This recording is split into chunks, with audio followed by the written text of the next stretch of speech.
Chapter 1787. That's right, the old man was definitely talking about Qin Su asking about her family selling land. Gu Nianji's palms were sweating, and the teacup in her palms felt like it was on fire, burning her palms.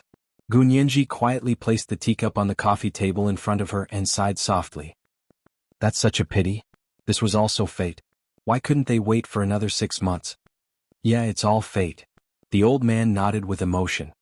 At that time, there was no news of the establishment of a special economic zone in the small fishing village of Z City. Who would have known that the higher-ups would make such a move? We taught in the same school as him. His relatives all emigrated overseas in the early years. When the country was just founded, you know the situation at that time. In any case, he was the only one who decided to stay in China. His family left him the land in the small fishing village in Z City as a token of remembrance. It's not worth much. Who knew that he would sell it? Gu Nianji's eyes flashed. The old man didn't seem to think that Qin Huichang had a reason to sell the land. Was it because your colleague was in urgent need of money?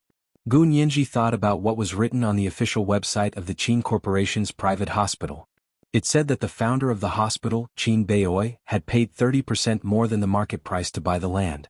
It was also said that in order to buy this piece of land, Qin Beoi had not only sold all of his properties, used up all of his savings, and even borrowed a large sum of money from loan sharks to buy this piece of land from Qin Huichang and his wife, who had demanded an exorbitant price. Of course, the phrase demanding an exorbitant price was a hidden meaning that Gu Nianji had figured out. The official website didn't use such straightforward words to describe the original landlords, Qin Huichang and his wife. He spent a lot of time describing how the couple tried to raise the price, but Qin Beoi refused to give up. He called them again and finally they agreed to sell the land. It was obvious that this description was very derogatory towards Qin Huichang and his wife. It made the image of Qin Hai, the founder of Qin Hai, look even more majestic. Gu Nianji's question was very sharp, and the old man's memory wasn't very good. He frowned and thought for a long time before saying, I can't remember. I think so, but I also don't think so. Gu Nianji, if there was, there was. If there wasn't, there wasn't. It seemed like there was, but it also seemed like there wasn't. What did that mean?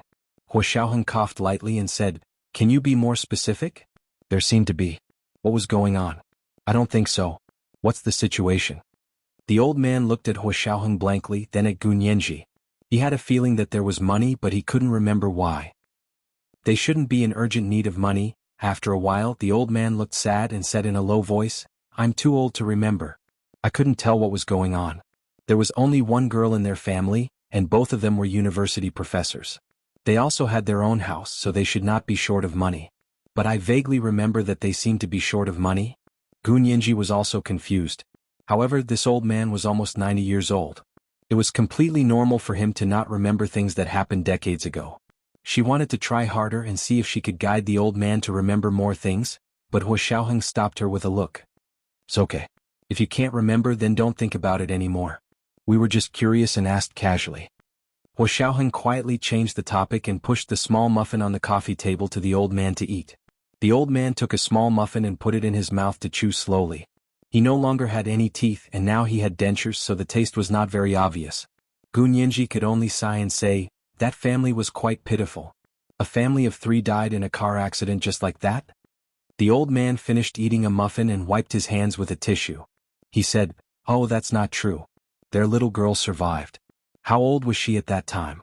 Anyway, it was quite tragic. Later, she was even adopted by an orphanage. Gu Nianji pretended to be surprised. Oh, really? It's been so long you still remember? How could I not remember? The old man looked regretful.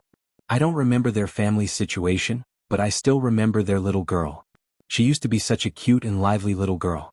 She was a good talker and even learned ballet. When she was young, she wore a pink ballet dress and came to our office with her father. She called everyone uncle and auntie and made everyone so happy. Gu Nianji suppressed the excitement in her heart and quickly said, A cute little girl? I like her very much too. Do you have any photos of her when she was young to show us how cute she was? The old man shook his head and said regretfully, No. It wasn't easy to take photos back then. It wasn't like now where you can take photos with your phone anytime and anywhere. She only came a few times. I still remember it to this day because she was so miserable afterward. Her entire face was destroyed by the fire and she looked like a ghost. The old man's eyes were red as he said, It was even published in the newspaper that year. It shocked everyone and caused a huge sensation in society. Many people went to the hospital to see this little girl and gave her flowers, clothes, and food. Our teaching and research office also organized several donations, but after we found out she had an inheritance, everyone stopped donating. Gu Nianji let out a long sigh. She thought to herself that she finally understood one of the key points. Therefore, Qin Bei became even more suspicious. She and Hua Xiaoheng continued to accompany the old man and talk about other things until the old man was about to fall asleep. They said goodbye and left. They left the nursing home with the members of the street volunteer team and returned to their neighborhood. Gu Nianji and Hua Xiaoheng found an excuse to sneak away and made several detours before returning to the penthouse apartment in Xiqing district. Gu Nianji rushed to the bathroom as soon as she entered and washed off all the makeup on her face. This kind of thing was too damaging to the skin. Gu Nianji's fair and tender little face was covered in small red rashes. Hua Xiaoheng took out a tube of ointment and carefully applied it to each of the small red rashes. He said, "Today's harvest is not small." Gu Nianji nodded and laid on Hua Xiaoheng's lap. She closed her eyes and said, "I finally understand. If Qin Bei really did it, why didn't they just kill Qin Suwen?" She was seriously injured in a car accident and ended up in their orphanage. Killing her to prevent future trouble is what a scheming person would do. Hua Xiaoheng also understood. He screwed on the cap of the ointment and put it in the small medicine box. He said calmly, "It's probably because the car accident that year became big news, and Qin Suwen became the target of public attention. If they killed her again, I'm afraid people would notice something was wrong and alert the enemy." "Yes, that's the reason." Gu Nianji opened her eyes and looked at Hua Xiaoheng. "You're thinking the same thing as me?" Hua Xiaoheng smiled slightly as he looked at Gu Nianji's fair little face, which was covered in a layer of white ointment. He didn't think it was ugly at all. Instead, he thought it was mischievous and cute. Gu Nianji didn't look in the mirror, so she didn't know what she looked like. She sat up from Hua Xiaoheng's lap and said excitedly, "So Qin Bei is even more suspicious. We can basically conclude that he did it," Hua Xiaoheng said in a low voice. "What we lack is direct evidence." Back then, Qin Suwen was stumped by this point and chose to stop the investigation, right? Gu Nianji stood up from the sofa and walked around the living room. She began to reconstruct the truth they knew. First of all, Qin Bei must have taken a fancy to that piece of land and wanted to buy it. Then he found the owner of the land and started negotiating. Qin Huichang and the others definitely didn't want to sell it.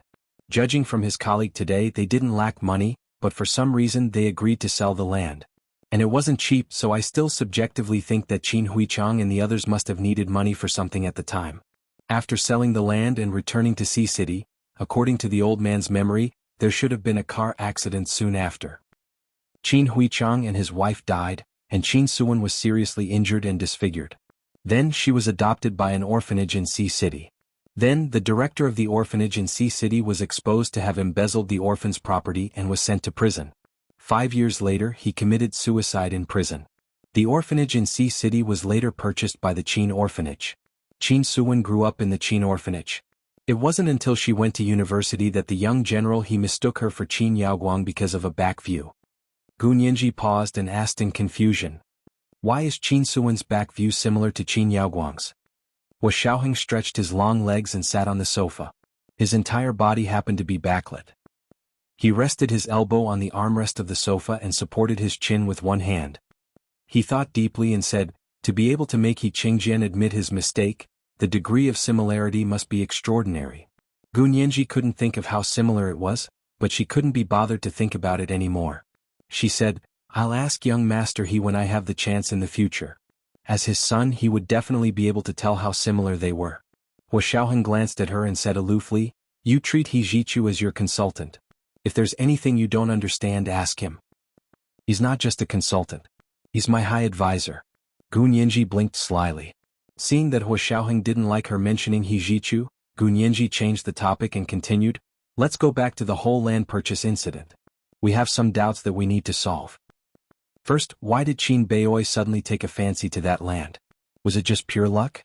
He had just bought this land and half a year later, it was enclosed into the special economic zone? Second, why did Qin Huichang and the others agree to sell the land from not selling it? Did anything happen in between? Third, why does Qin Suwen's back view look similar to Qin Yaoguang's? To what extent? Is this also a pure coincidence? Look, we only listed 3 questions and 2 of them are related to coincidence. TSK. Gun Yanji scoffed. Qin Beiyoi and Qin Yaoguang are really going to heaven. This kind of luck is simply the chosen one. This was today's first update, Chapter 1776, The Luck of the Chosen One. Reminder, recommendation votes. Is it almost the end of the month? P.S. It's impossible not to ask for monthly votes. It's impossible in this lifetime, 8 o'clock in the evening, the second update. Moi, all the big shots and little angels. Chapter 1788. The Chosen One? Hua Xiaoheng shook his head in amusement. You're really good at making things up. Of course. The Chosen One. The Casanon. Gun Yanji remembered the origin of the joke and laughed so hard that she could barely stand. Do you know that people often ask, Amithianly, am I the only one? And so on. Then everyone got tired of looking at it, and when someone asked, they all answered, yes. Yes. Only you. Only you. The unique. You're unique. The limited edition. You're a limited edition. The Casanon. You're the chosen one. Just like the old song from more than a decade ago, you're the electricity, you're the light, you're the only myth. Gun Yanji blinked at Hua Xiaoheng and almost started singing. Hua Xiaoheng quickly called for a pause. Okay, I know the joke. Let's study why Qin Bei had to buy that land back then. Gun Yanji smiled and sat down opposite Hua Xiaoheng. She sat cross-legged on the sofa and rested her chin on her hand. She suggested, I think it's better to study why Qin Huichang and his wife never agreed to sell the land. Besides, we're here to investigate their colleagues, friends and neighbors. Wouldn't it be better to start with this?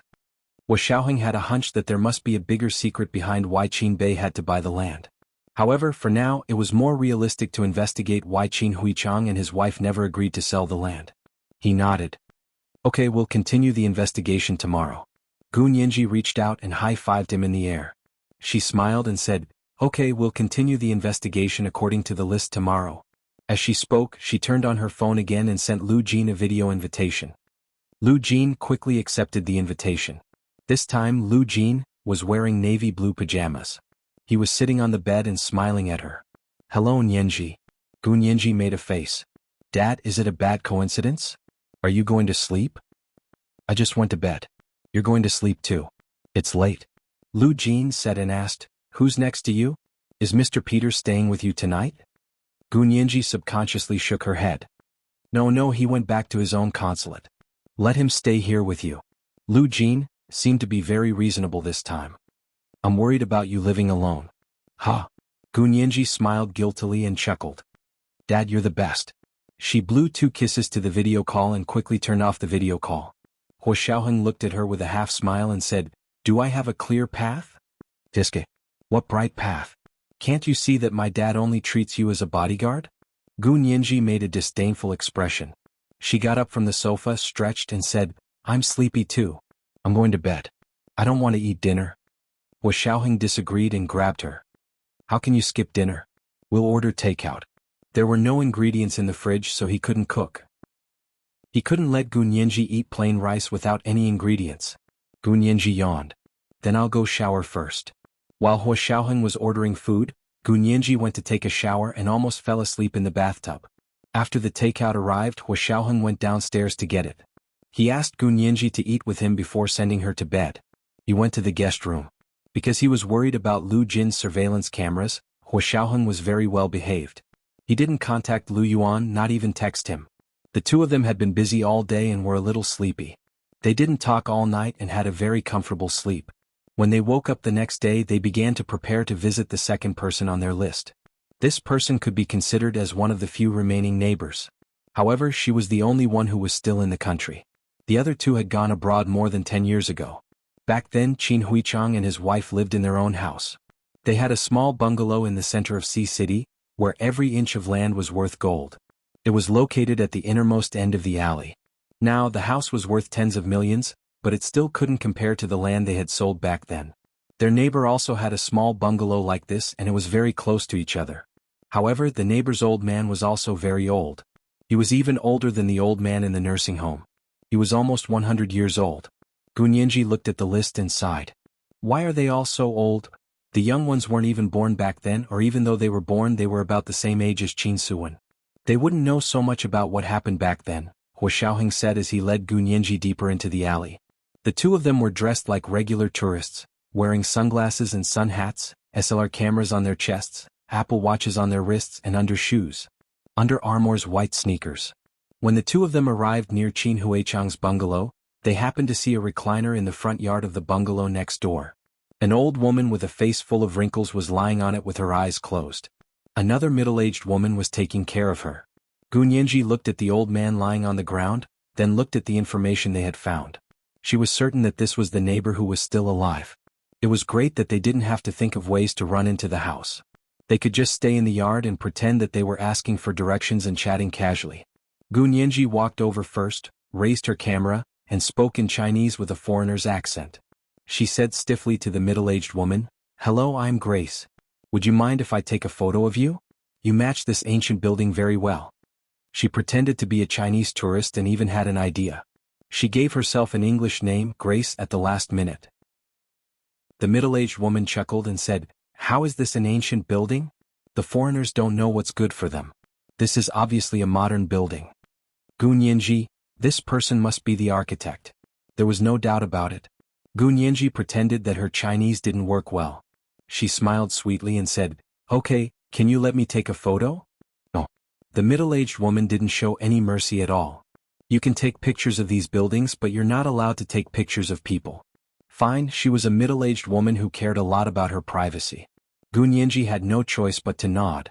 She took the SLR camera and pretended to take a few photos in the yard. Her lens was inevitably aimed at the yard next to the yard, which was the yard of Qin Huichang's bungalow next door. The front yards of the two houses were only separated by a low wall. Standing in this yard, she could clearly see the yard opposite. Gu Nianji gestured for a while and asked curiously, "The yard over there looks better. Can I go take a look?" The old man who had been sleeping opened his eyes and looked at her quietly for a while. He suddenly asked, "What did you say your name was?" "Grace." Gu Nianji looked back at him and tilted her head. "You're awake? What's wrong? Isn't that a good name?" She stood in the middle of a cluster of blooming hydrangeas. She was slender and graceful, and her back was facing the direction of the sun. However, her eyes shone brighter than the sun. The old man narrowed his eyes at her. It was as if he could see a little girl named Grace many years ago. She had stepped on a small stool on the other side of the yard and waved at her with a smile. Especially her well-defined lips. When she smiled, there were faint dimples at the corners of her mouth. It was really too memorable. After nearly a century, it was still deeply imprinted in her mind. However, she didn't say anything else. She closed her eyes and went back to sleep.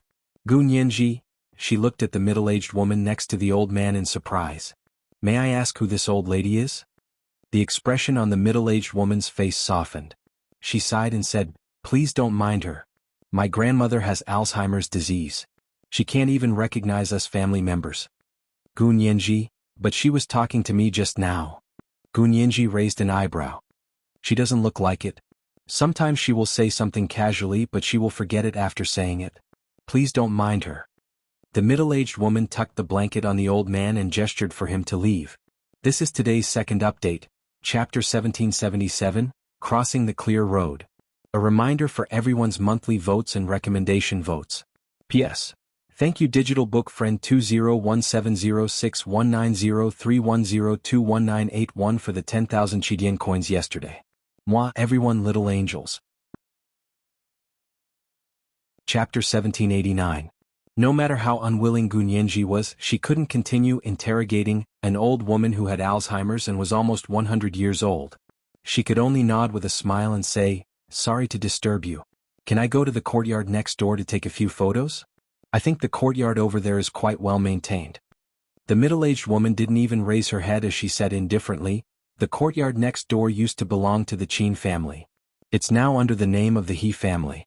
It has nothing to do with us." What she meant was that she couldn't make the decision over there. Gu Nianji turned to look at the courtyard over there. The flowers and trees there were sparse and well-proportioned. There was also a row of hydrangea growing on the side of the courtyard wall. They clustered together with the hydrangea flowers here, and it was bustling with bees and butterflies. There was a huge camphor tree planted near the courtyard door. It was lush and had a faint fragrance. Seeing that there was no one around, she walked out of the door impatiently and walked back in. She walked directly to the courtyard wall that was half the height of a person. placed one hand on the brick and wood railing, and jumped over like a hurdle. Hua Xiaoheng. His movements were quite nimble, like a little thief. Hua Xiaoheng was both angry and amused, but he couldn't help himself. He followed behind Gu Nianji and jumped over. The middle-aged woman turned around and saw that the two people who had been in her courtyard had run to the opposite courtyard. They had even climbed over the wall on her side of the courtyard. Her face immediately darkened and she softly complained in Sea City, "Little red brats." Gu Nianji climbed over and realized that this courtyard was actually much larger than the one next door. It was only because it was the innermost part that it didn't look obvious from the outside. Walking around the courtyard, there was also a walkway inside, all made of teak wood. The main building was a Western-style bungalow. The large round white marble pillars were very imposing, but they weren't particularly eye-catching in the deep green forest corridor. Gu Nianji walked around the small building and took a few photos. She walked back to the courtyard and stood behind the hydrangea flowers across the courtyard wall that was half the height of a person. She smiled and waved at the people in the courtyard next door. "Sorry for disturbing you today. We have to go home." She had originally wanted to say goodbye to the other side with Hua Xiaoheng, but perhaps her voice was a little loud, and the old woman who seemed to have fallen asleep woke up again. She opened her eyes and saw Gu Nianji poking her head out from the flowers next door and waving at her. Although Gu Nianji was almost half the height of the little girl in her memory, the smile on Gu Nianji's face, her curvy lips, and the little dimples at the corners of her lips all evoked hazy memories that she hadn't seen in a long time. In that instant, Gu Nianji magically overlapped with the 7 or 8-year-old neighbor from all those years ago. The old woman immediately sat up and looked straight in Gu Nianji's direction. She blurted out a string of fluent English, "Come here, don't do that again. Your parents will be home soon." Gu Nianji, Hua Xiaoheng was also stunned. He quickly reacted and gently took a step back towards the camphor tree. He completely hid his figure and only allowed Gu Nianji to appear in the old woman's field of vision. The middle-aged woman next to the old woman was also shocked, but quickly composed herself and smiled at Gu Nianji. "Look, my grandmother remembered wrongly again. She thought you were her neighbor from many years ago." Gu Nianji opened her mouth and said in confusion, "But my name is Grace. Don't tell me your neighbor has the same name as me?" That was clearly the name she had just made up. When she first saw the old woman, Gu Nianji didn't know why, but she remembered seeing the name Grace somewhere and used it for some reason. The middle-aged woman nodded with a smile. "My grandmother said that there used to be a little girl next door named Grace. She was very close to my grandmother and almost watched her grow up. Look, so many years have passed and my grandmother has forgotten her biological children, but she still remembers the little girl next door. Sometimes she would bring her out and talk about her." Gu Nianji knew that people with Alzheimer's had no concept of time. They remembered things from a long time ago but not recently. Their memories were irregular. They might forget most of the people and things in their lives, but they would never forget the things that left a deep impression in their memories. Moreover, they would constantly pull them out of their memories and replay them over and over again, just like watching a faded black and white old movie. They also didn't have a specific concept of time. They might think that something that happened decades ago happened yesterday. It was also possible that something that happened yesterday would be moved back decades ago. Gu Nianji didn't know much about Alzheimer's. She only roughly remembered that amnesia and memory confusion were one of the main symptoms. But just because they had the same name, could this old woman, who was almost 100 years old and had Alzheimer's, mistake someone else for someone else? Gu Nianji's intuition told her that it wasn't that simple. She thought about it and supported herself with one hand on the courtyard wall that was half the height of a person. She flipped over like a hurdle. The old woman was anxious and pushed the middle-aged woman away. She stumbled down the steps and faced Gu Nianji, still speaking in standard Oxford English. "Grace, I've told you many times. Don't do that again. You naughty Grace, I've told you so many times. Don't do it again. You're too naughty." Gu Nianji quickly went up to support the old woman and said in surprise, "Your English is so fluent." The middle-aged woman chased after her and also supported the old woman's other side. She said with a hint of pride, "My grandmother was one of the first students to study in England. At that time, there were very few female students studying in England." Gu Nianji nodded and said with a smile, "I can tell that the old lady's English is impeccable." The old woman looked at Gu Nianji from afar and felt that she looked familiar. She frowned and looked Gu Nianji up and down. She muttered, "You've grown taller, Gu Nianji." She heard it clearly this time. The old woman really thought she was her neighbor's little girl. Was she Qin Suan? Judging from the time, Qin Suwen had lived here before her family was destroyed in the car accident. Gu Nianji's heart skipped a beat. She smiled and said in English, "Auntie, will you know when Mimo man de will home? I am really hungry." "Auntie, do you know when my parents will be back? I'm really hungry." The old woman patted her hand and smoothed her hair. She caressed her lips with her fingers and said, "You've grown up. Little Nan Nan has grown up. What do you want to eat? Do you still want to eat water caltrip cake?" Gu Nianji didn't move and let the old woman's skinny hand stroke her face. She said softly, "You've mistaken me for someone else. I'm not your neighbor, Grace." "Why not?" The old woman seemed to understand what she meant and frowned. "You're clearly her. I remember very clearly that your lips were very special. They were like sharp little water caltrips, and there were little dimples on the corners of your lips. You loved to eat water caltrip cake when you were young, and you loved to eat the water caltrip cake I made. Your mother always said that it was because you loved to eat water caltrips that you grew water caltrip lips." The old woman couldn't stop talking about these old things. She looked up at the camphor tree across from her and fell into deep thought. She muttered, "It's been 100 years, right? This tree is really tall." She looked up at Gu Nianji again. "Even if it's been 100 years, I still remember how you looked before you were burned." Gu Nianji's heart trembled and her body swayed a few times. That's right, the old woman was talking about the little girl who used to live next door, Qin Suwen. And from the old woman, Gu Nianji learned for the first time what Qin Suwen looked like before she was burned. She actually had water caltrip lips and little dimples. The middle-aged woman saw that Gu Nianji's expression had changed and quickly apologized. "Please don't mind it. My grandmother is sick. She doesn't remember it very clearly, so it doesn't count." "I remember it very clearly," the old woman emphasized firmly. "I remember it very clearly. I remember it for 100 years or even a century. Grace is a very beautiful little girl. She will come back. She will come back here, climb over the wall, and ask me for water caltrip cake to eat." As she spoke, she looked at Gu Nianji's fair and tender face and was confused again. She reached out to touch her face and asked in confusion, "Your face is healed? You were injured so badly. When I read the newspaper, I was almost scared to death. Now that I look at you, you haven't changed at all. Did you have plastic surgery?" Gu Nianji remembered what Qin Huichang's colleague had said yesterday. The car accident that year had caused a sensation in society, and the photo of Qin Suwen's burns had even been published in the newspaper. If it had been now, that kind of photo would never have directly appeared in the newspaper and other media. Even if it had been published, the mosaic would have been so blurry that it wouldn't even have been visible. But at that time, the photo of her being burned had been published in the newspaper. It was probably not censored, otherwise it wouldn't have caused such a huge impact on these people. Looking at the old neighbor, she was already suffering from Alzheimer's, but she still remembered some of Qin Suwen's past. If it wasn't for the thing that had left the deepest impression on them, these old people with Alzheimer's wouldn't have remembered it. And this kind of exclusive memory was even clearer and more accurate than the memories of healthy old people. Gu Nianji didn't know what to feel for a moment. She should be happy. After all, there was finally a glimmer of light to the truth that she had been pursuing for so long. But this light made her shudder. In Sea City in spring, the temperature had gradually risen. The sun shone through the treetops, making people feel warm. Even wearing a thin coat was not enough to make people feel hot. Gu Nianji stood in the sunny courtyard, but a chill rose from the soles of her feet. Her entire body was cold, and for the first time she was a little timid. She didn't dare to face this possible and terrifying truth. This was the first update of the day, Chapter 1778, The Chilling Dawn. Reminder for everyone's recommendation votes. And monthly votes, at 8 p.m. the second update. Moi Big Shots and Little Angels. Chapter 1790.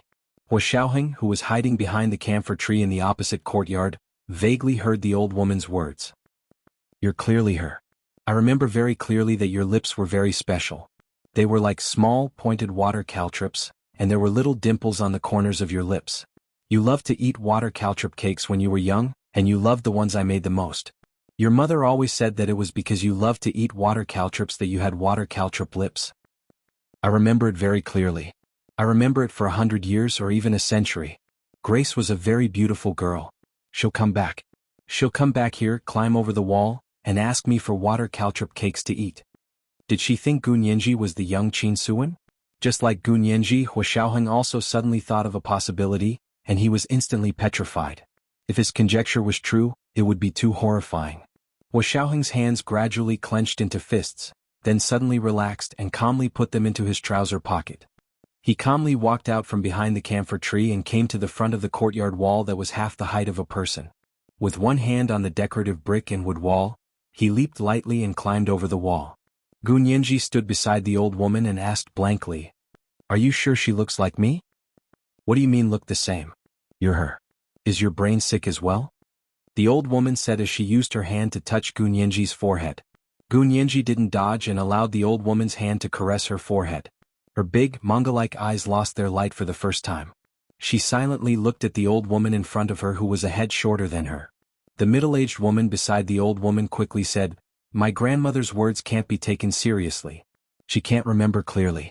But the middle-aged woman looked at Gun Yanji for a while, then smiled and said, "I was still young at the time and didn't live here, but I vaguely remember that Mrs. He looked a little like you when she was young." "Really? How much?"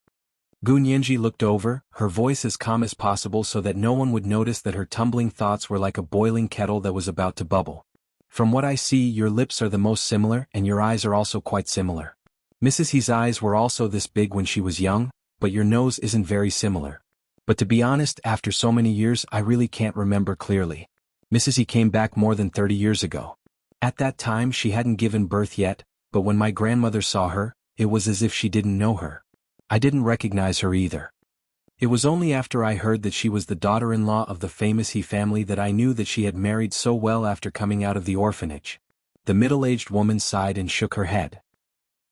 "But after she was burned in the car accident, she underwent plastic surgery. It's really indescribable. If Qin Suwen's original appearance had been as delicate and charming as Gun Yanji's, then her appearance after the car accident could only be described as lackluster. She wasn't ugly, but she didn't have any highlights either. She could only be described as an ordinary person." Gun Yanji's face had been extremely pale earlier, but now it gradually turned red. The redness seeped out from her white, jade-like cheeks all the way to her eyes. She was so angry that her entire body was trembling. Her hands and feet were cold and her entire body was stiff. She could barely think straight. Xiaoheng came to her side and quietly held her hand. His large palm was dry and warm and it quickly warmed her hand up. It was as if he was injecting strength into her body. Gun Yanji's rationality slowly returned. She blinked and suppressed the bitter tears in her eyes. She smiled faintly at the grandmother and granddaughter in front of her. "This is really a freak accident. I'm not that Grace, but you insist that I look like her. The real Grace came here once, but you don't recognize her. Yes, how else would you say it's a coincidence?" The middle-aged woman smiled and nodded. "It's getting late. We should have lunch so we won't keep you." Gun Yanji didn't really want to leave. She gritted her teeth and caught up to them. "Do you have any photos of Mrs. He when she was young?" "I'm sorry, we don't." The middle-aged woman shook her head regretfully. "It wasn't easy to take photos back then. We didn't even get our own photos taken once a year. Who would take photos of their neighbors? Even if they were well-to-do families, they couldn't compare to the Qin family." Gun Yanji looked back at Qin Huichang's bungalow and pretended to be curious. "I really want to go to that house. Maybe there are photos there." "There's none. Because that house has always been uninhabited, it was once burglarized and caught on fire. Almost everything inside was stolen and what wasn't stolen was burned. Mrs. He came back to visit her family and found that the house was in a mess." "How could that be? Didn't Mrs. He call the police?" Gun Yanji asked curiously. Qin Suwen was a famous lawyer.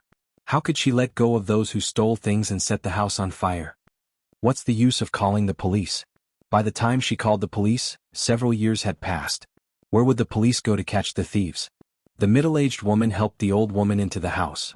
After walking up the steps, she looked back and saw the young girl looking at her silently. Her big eyes were black under the sun like black holes in the universe. Once light went in, it couldn't come out. Gun Yanji sighed softly and waved at the grandmother and grandson. Finally she turned around and left.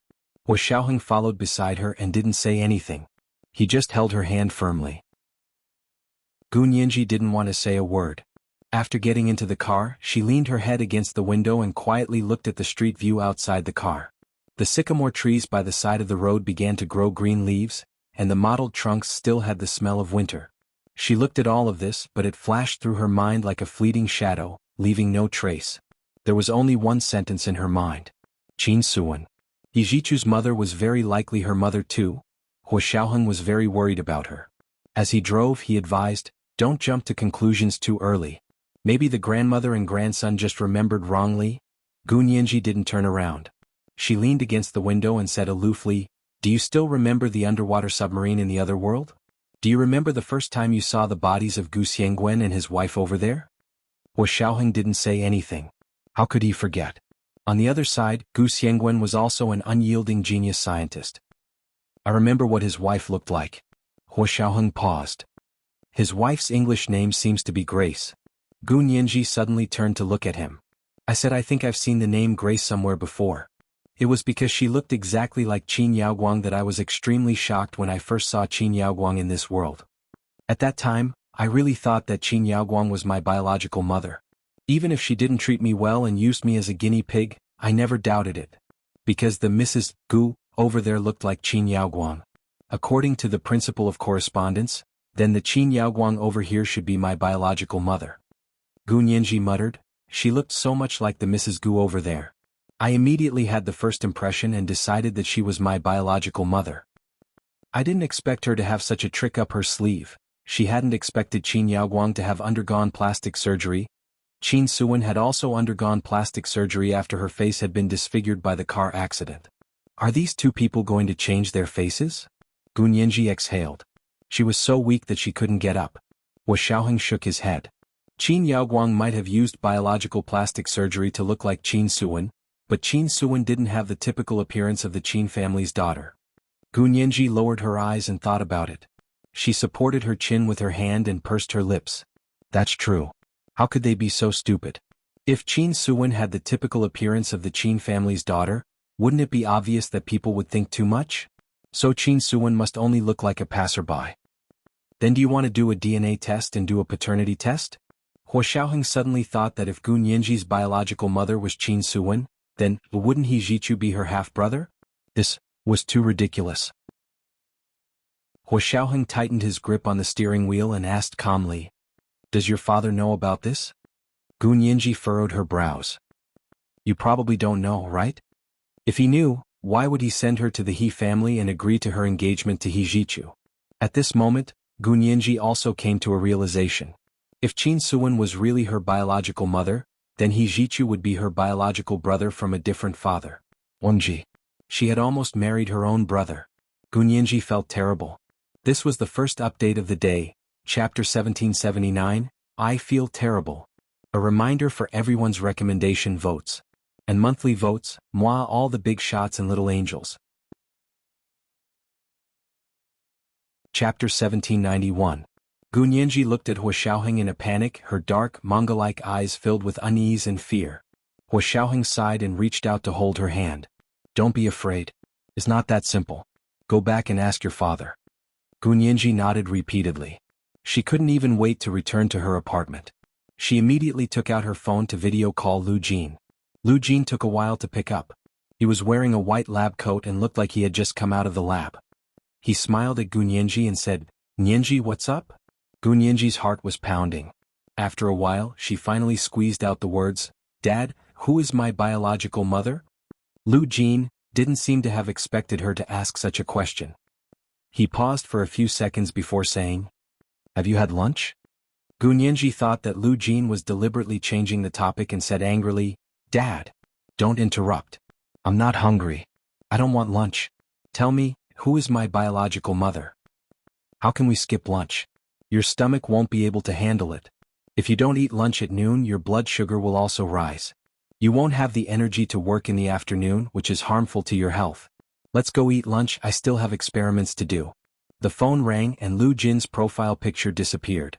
He cut off the video call. In Gu Nianji's eyes, this was a proper, guilty conscience. He knows. He really knows. Gu Nianji was furious. She couldn't wait to fly back to the imperial capital and confront Lu Jin. Hua Xiaoheng thought so too. After all, the way Lu Jin changed the topic in the video call was too clumsy. However, Lu Jin had a serious interpersonal disorder to begin with. Neither Hua Xiaoheng nor Gu Nianji suspected anything from his behavior. What should we do? Major General Hua? Are we going back to the capital now? Gu Nianji was restless and couldn't calm down at all. It would be a miracle if an ordinary person could remain calm after encountering such a thing. Hua Xiaoheng understood Gu Nianji's feelings, but he was much more mature and steady than Gu Nianji. Although he was also shocked, he wouldn't make an impulsive decision. He patted Gu Nianji's hand. Don't worry. Go back and get some rest. Take a shower and I'll take you out for some good food. We'll discuss the next step tomorrow, okay? Gu Nianji was very disappointed. Why do we have to wait until tomorrow? I can't wait any longer. Hua Xiaoheng patiently analyzed the situation with her. What can you do even if you go back to your father now? Don't forget that he lied to you once. To verify the parent-child relationship between you and Qin Yaoguang.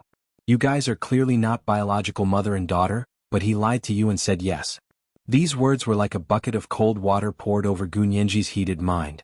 She began to calm down. Hua Xiaoheng glanced at her. Seeing that she was no longer so agitated that she couldn't sit still, he breathed a sigh of relief. He squeezed her hand and continued, Your DNA can't be casually taken out for testing. Qin Suwen has been dead for so many years. How are you going to test it? Do you really want to verify your sibling relationship with He Zhichu? Gu Nianji averted her eyes in embarrassment. She and He Zhichu had almost fallen in love with each other. Just thinking about it made him feel extremely awkward. Seeing that she understood, Hua Xiaoheng finally let go.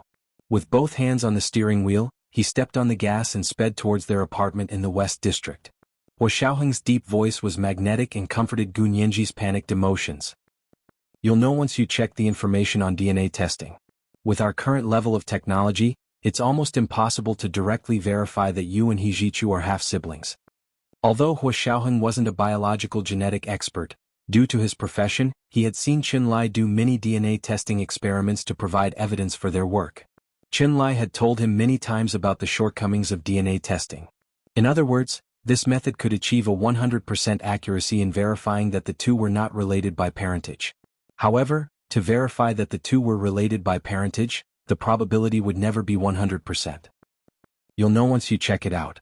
The DNA similarity between humans and gorillas is 98.8%, and the DNA similarity between humans and dogs is 96%.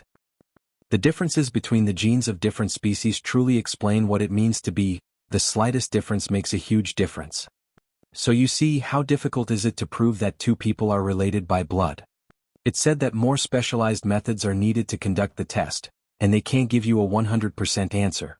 The more distant the blood, the harder it is to determine whether they are related by blood.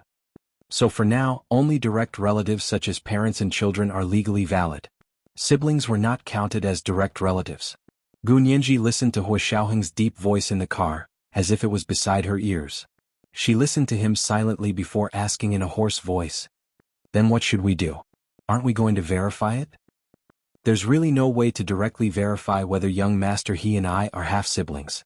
After Gu Nianji's panic, she quickly calmed down. She was no longer blindly afraid and wanted to find a way to solve the problem. But we can verify it indirectly. Gu Nianji took out her phone and found He Zhichu's phone number. First, verify the parentage of young Master He and his mother, Qin Suwen, and then verify the parentage of my mother and me. Is that okay? Just like solving an equation, if A equals B and C equals B, then A equals C. Qin Suwen was the bridge to verify whether He Zhichu and Gu Nianji were related by blood. Hua Xiaoheng nodded slightly. Of course, but is there any blood or hair left on young Master He's mother's side? Gu Nianji sighed. I'm afraid it'll be very difficult. And he passed away more than 10 years ago, right? I wonder who still has some of her belongings? At this point, Gu Nianji and Hua Xiaoheng both thought of He Qingjian. It could be said that everyone in the Huaxia Empire knew that He Qingjian was crazy in love with his wife, Qin Suwen. The year Qin Suwen suddenly passed away, He Qingjian almost turned the entire country upside down just to arrest Gu Xiangwen, who had seen Qin Suwen for the last time. The omnipresent pursuit only came to an end when Gu Xiangwen showed up 8 years ago and burned himself to death at the busy market under the watchful eyes of the public. If he found out that Qin Suwen had a child with Gu Xiangwen, Gu Nianji couldn't help shivering.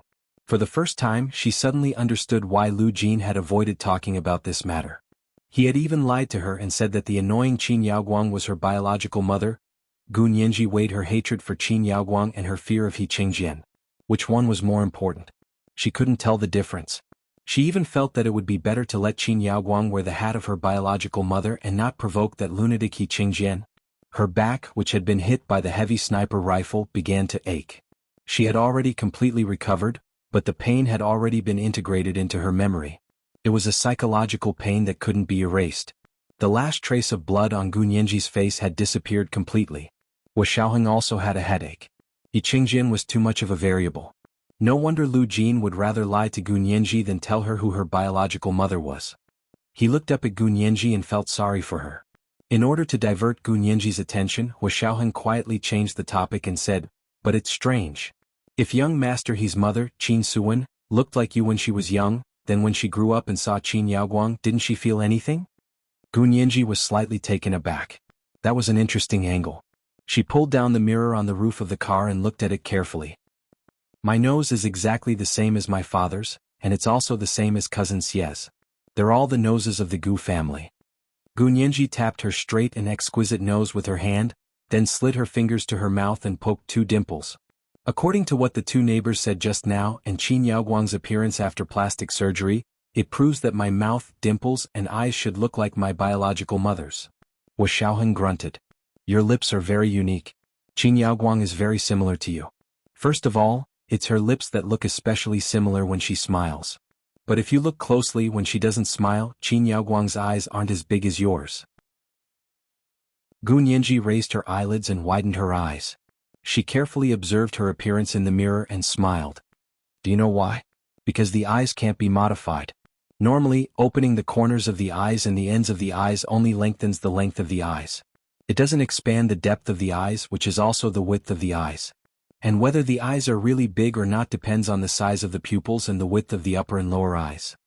No matter how much she does biological plastic surgery, she can't do plastic surgery on the pupils, nor can she change the width of the upper and lower eyes." Wu Xiaoheng turned the steering wheel and drove into the neighborhood.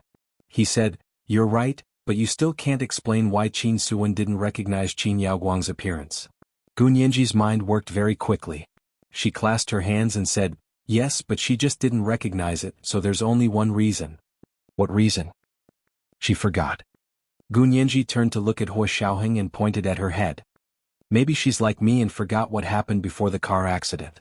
Of course, this forgetting included forgetting everything. If Gu Nianji didn't look at the photos, she wouldn't have remembered what she looked like when she was a child. Wu Xiaoheng frowned and thought about it carefully. He nodded slowly and said, "I think that's the only reason. Yes, I think that might be the reason why Auntie he couldn't find any evidence." Gu Nianji lowered her eyes and rubbed her phone again. She said, "At that time, I heard from my father that Auntie he had investigated her parents' car accident, but she didn't continue investigating because she didn't have any evidence. I was confused at the time. She was the person involved so she could testify directly. If she lost her memory at that time, then it would explain why she was looking for other evidence."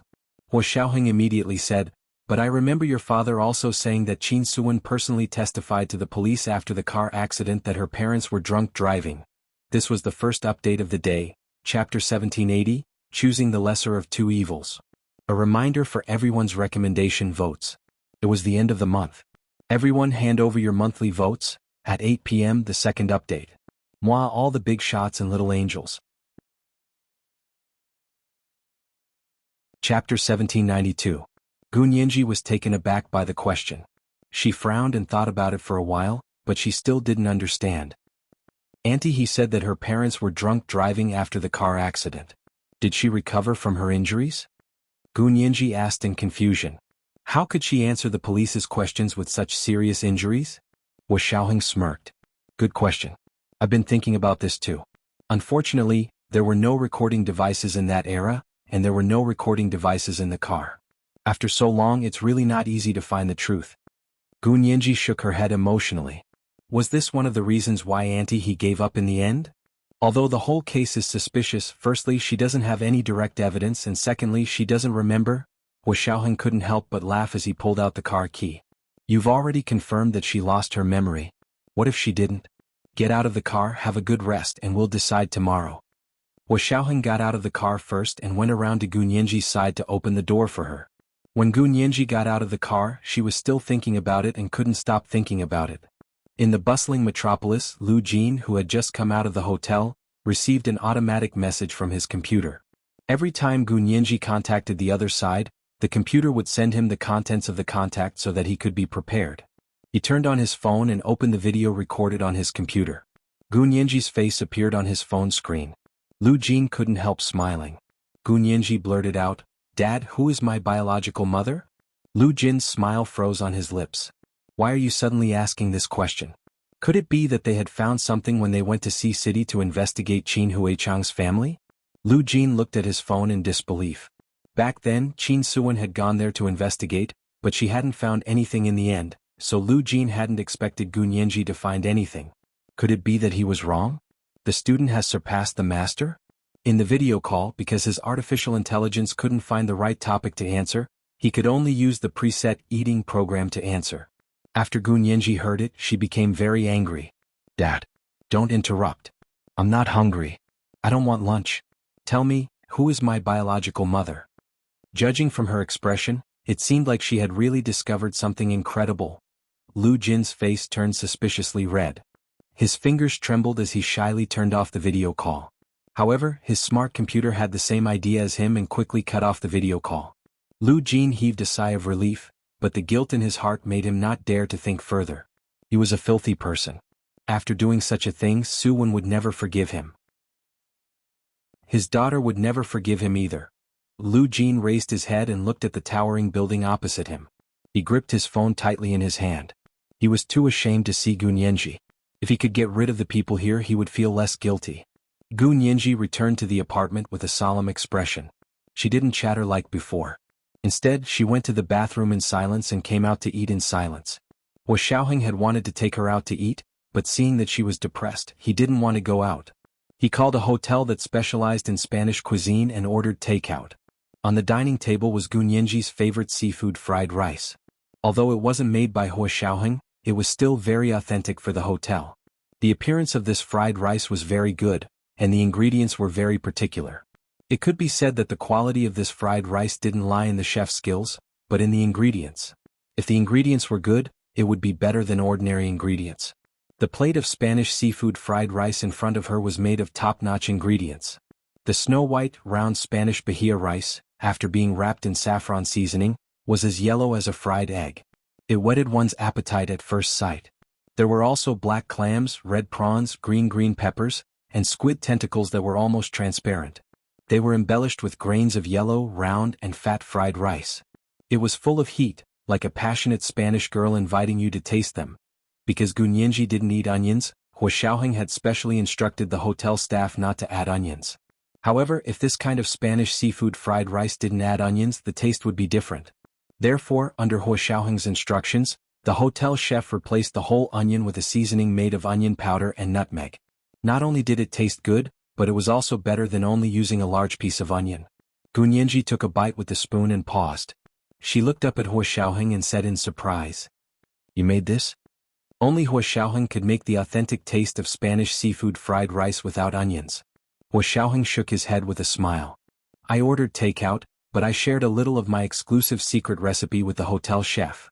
Of course, he didn't tell her the complete recipe, but the hotel chef also worked for this bowl of rice, so he figured out a good proportion himself. Gu Nianji was hungry, so she quickly buried her head in the food. She was in a better mood after the meal. Good food had always had the effect of soothing tension. This was why some people liked to eat when they were depressed. That was the self-protection and repair function of the human body. Returning to the living room, Gu Nianji slumped on the sofa and took out her phone to look at tomorrow's schedule. She said dryly, "Do you still want to continue the investigation tomorrow? If not, then go back." She couldn't wait to go back and investigate Qin Suwen's DNA. There was one last person on their list. This person was a friend of Qin Huichang and his wife. He was more than 10 years younger than the couple, so they could be considered friends despite the difference in age. Looking at the information, this person used to be a small business. In the early days of the reform, he bought more than a dozen houses in Sea City. At that time, the houses were ridiculously cheap compared to now, but it was still very difficult for people with a salary at that time to afford them. This person was a small business, and he had probably accumulated some initial capital back then. He didn't use it to expand his business, but when commercial housing first appeared, he used it all to buy a house. He could be considered a person with a financial mind. Later, the houses he bought were demolished one after another. Just the housing subsidies alone had been taken for more than a dozen new houses in the city, not to mention the cash subsidies. Gu Nianji checked the current price of these houses and clicked her tongue. This person is a hidden billionaire. One of his houses was worth tens of millions of yuan. With more than a dozen of them, he was a proper billionaire. Gu Nianji smiled and said, "This person is the youngest among the people we investigated, and he is also the most familiar with Qin Huichang and his wife. I hope he has more clues." "Don't get your hopes up." Wu Xiaoheng shook his head. If he had more clues, Mrs. He and Qin Suan wouldn't have stopped the investigation. With Wu Xiaoheng's intuition, he felt that even if this person knew something, he wouldn't say it. Otherwise he would have told Qin Suan long ago. Why would he wait for them to ask? Gu Nianji pursed her lips and turned her head stubbornly. "I'm different from Auntie He. Auntie He might not remember anything. It's too difficult to find clues." She pointed at her head and said confidently, "But I'm different. I know some things that Auntie He might not remember. More importantly, I have a preconceived idea." "So what?" Lawyers were different from police officers. When the police were handling a case, they shouldn't have preconceived ideas. This would affect their normal handling of the case and restrict their thinking. However, lawyers were defending their clients. If they couldn't presume to find the right direction of the argument, it would be very difficult for them to win the case. For lawyers, their duty wasn't to present the truth to the public, but to help their clients win the case. As for whether they presented the whole truth or the partial truth, it was up to the judge and jury to judge. Whether it was the whole truth or the partial truth, as long as it wasn't fabricated, it was legal. Wu Xiaoheng smiled and patted her head. "Okay, I'll go find this person tomorrow." The weather the next day wasn't very good. When they went out, they found that it had started to drizzle again. The rain was dense and soft on their faces. It also carried the unique fragrance of spring vegetation. Like the beauties in Sea City, it was as soft as water. Gu Nianji got into the car and used the map on her phone to guide Wu Xiaoheng.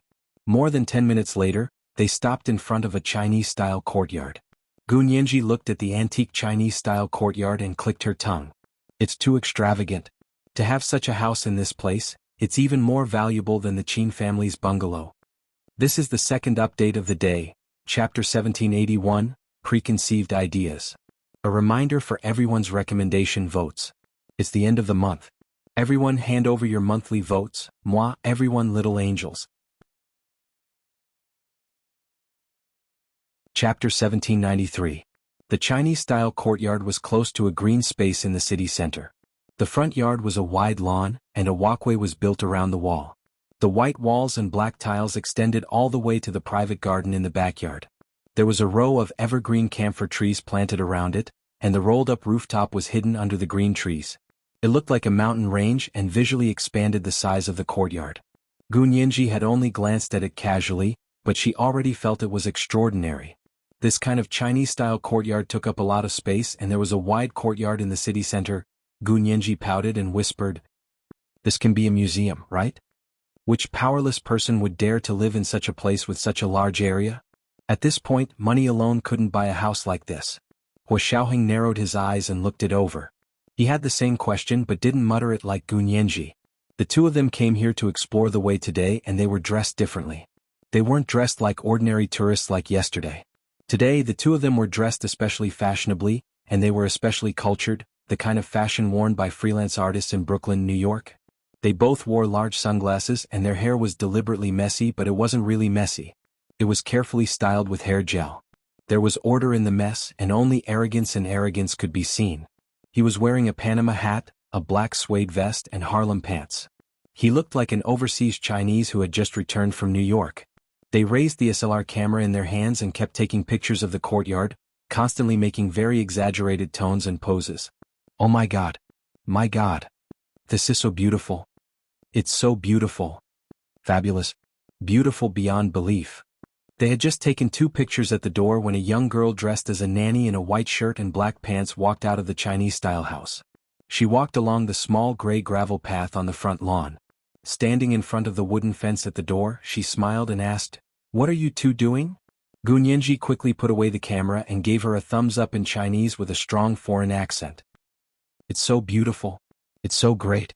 The young girl pursed her lips and smiled. "You're foreigners? Where are you from?" "New York. We came here from New York to get some sightseeing and sketch." Gu Nianji stammered and gestured wildly with her arms as she spoke. She behaved like a Chinese child born and raised overseas. The young lady's attitude became even better. She smiled and said, Our master happens to be at home today. He saw you hanging around the door and wanted to invite you in for a cup of tea. Gun Yanji was alarmed, but she maintained a nonchalant expression on her face.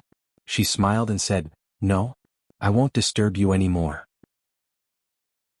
We just take pictures and paint from life. Our courtyard is very beautiful." The young lady pushed open the gate. "If you don't come in today, you might not be able to see it again." Gun Yanji pretended to be surprised and pushed her sunglasses to the top of her head. Her eyes widened. "What? Why? Our owner is going to emigrate. He donated this house to the city's museum." The young lady made way for them. "The furniture inside is all made of rosewood. They will be left behind and not taken away." Gun Yanji exclaimed and gave her a thumbs up. "Your owner is so great." Hua Xiaoheng took out a cigarette and took a drag. He put it in his mouth and pretended to be sloppy. He mumbled, "Then let's take a look." It also felt like a foreigner speaking Mandarin. The young lady glanced at Hua Xiaoheng and smiled as she pointed to the wood-colored trash can hidden on the other side of the fence. "You can't smoke here. Sir, please throw your cigarette here." Hua Xiaoheng grunted and reluctantly threw the cigarette away. Gun Yanji saw that Hua Xiaoheng didn't object, so she followed him into the courtyard.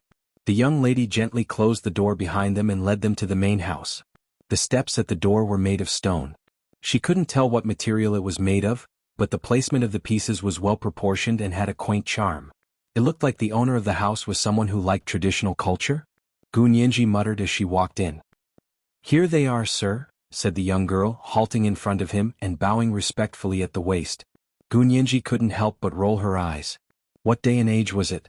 Even being a servant was a decent job and earned money by hard work. Why did she have to bow and scrape to this extent? Did she really think Auntie May, the British Prime Minister, would want to kneel down and kiss Prince William's feet when she saw him? Speaking of which, that person wasn't even a prince yet. Gun Yanji cursed silently. Hua Xiaoheng was already studying the old man sitting on the sofa in the middle of the living room. He wasn't young, but he took good care of himself. He looked like he was in his early 50s, but according to the information he was already 65 years old. His hair wasn't bad.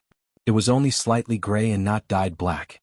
His face was slightly chubby, so the wrinkles weren't obvious. There was a set of kung fu tea on the mahogany coffee table in front of him. Seeing them enter, he casually raised his hand and smiled. "Nice to meet you too. Your guests from afar. Would you like to sit down and have a cup of tea?" Gun Yanji poked her head out from behind Hua Xiaoheng and wrinkled her nose mischievously. She said with a look of disgust, "I hate drinking tea. I only drink Coke." The man stared at Gun Yanji. After a while, he smiled slightly and said to the young girl standing next to him, "Ame, go buy 2 bottles of Coke." The young girl nodded with a smile and turned to leave. Hua Xiaoheng took Gun Yanji's hand and walked with her to the sofa to sit across from the man. "Hello, sorry to disturb you. We just came from New York. We're art students here to sketch and take pictures." Hua Xiaoheng gestured with his accent perfectly.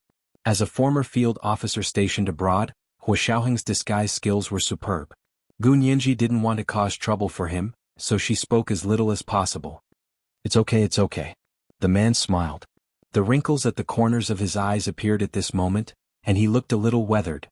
His eyes wandered between Hua Xiaoheng and Gun Yanji before finally staring at Gun Yanji's face. He smiled and said, "Miss, did you also just come back from abroad?" Of Gun Yanji shrugged.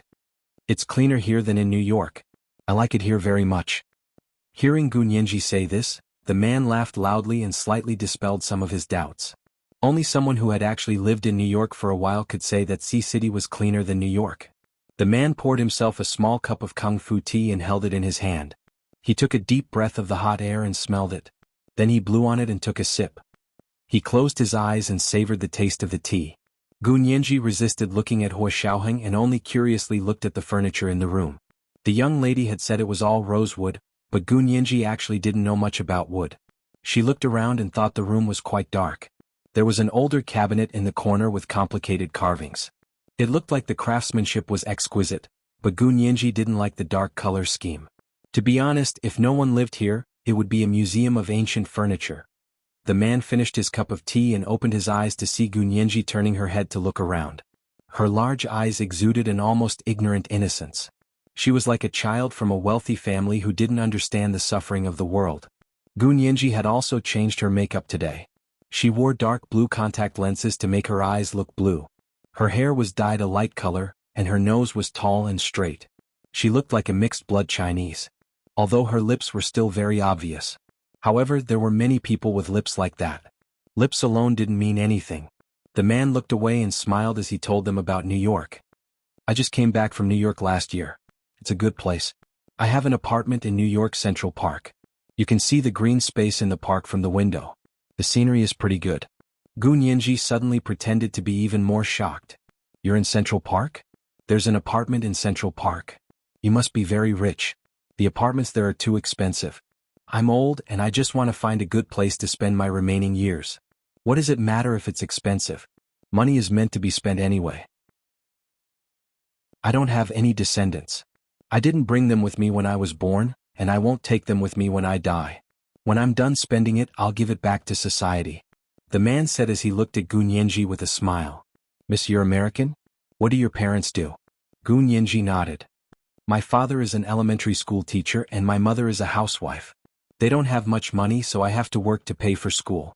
She pointed to the camera in front of her chest and said seriously, I just accepted a job from a magazine to come to the Wuxia Empire to take some photos of ancient buildings. I can also earn some money for next semester's school fees. The man smiled even more kindly and praised Gu Nianji. You're ambitious. There are too few girls like you these days. You can rely on your face to make a living, but you have to compete with others for talent. Gu Nianji touched her face and pretended not to understand. She pretended to be confused. What do you mean rely on my face to make a living? Can my face be eaten? Oh? Ah. The man was amused by Gu Nianji's words and laughed loudly. He shook his head. No. Your Chinese is really... Gu Nianji finally glanced at Hua Xiaoheng and whispered, Did I say something wrong? Hua Xiaoheng also looked confused. You should be right? The two of them looked like young Huaxia people who didn't understand Chinese at all. While they were talking, the young lady came back with a bag of cola and some cold drinks. She put the things in an ice box and said to Gu Nianji and Hua Xiaoheng, Our master doesn't eat these things, so we don't have them at home. We just bought them from outside. Gu Nianji took a can of Coke and quickly scanned it. Seeing there were no problems, she opened the cap and took a sip. She said emotionally, How can we not have Coke? What would life be like without Coke? Hua Xiaoheng also took a bottle of Coke but didn't drink it. He put it on the coffee table in front of him and nodded at the old man. He asked the young lady standing next to him, May I ask where the bathroom is? Can I borrow it? The young lady quickly said, Please come with me. She took Hua Xiaoheng to the bathroom. Only Gu Nianji and the old man were in the living room. Gu Nianji stretched her long legs and hummed an off-key English song. She looked very relaxed. The old man stared at her again and said slowly, What's your name? How old are you this year? Gu Nianji smiled and said, My name is Grace. I'm 18 this year. What? She purposely said she was 2 years younger, like a university student who had just started university. The old man's eyes narrowed when he heard Gu Nianji's English name was Grace. He quickly composed himself and said nonchalantly, You just said you have to pay for your own university tuition? Yes. Gu Nianji frowned and put the Coke on the coffee table. My family doesn't have money and I didn't apply for a scholarship. Oh, you don't know how tiring working is? The old man smiled slowly and reached out to cover Gu Nianji's hand before she could pull it back.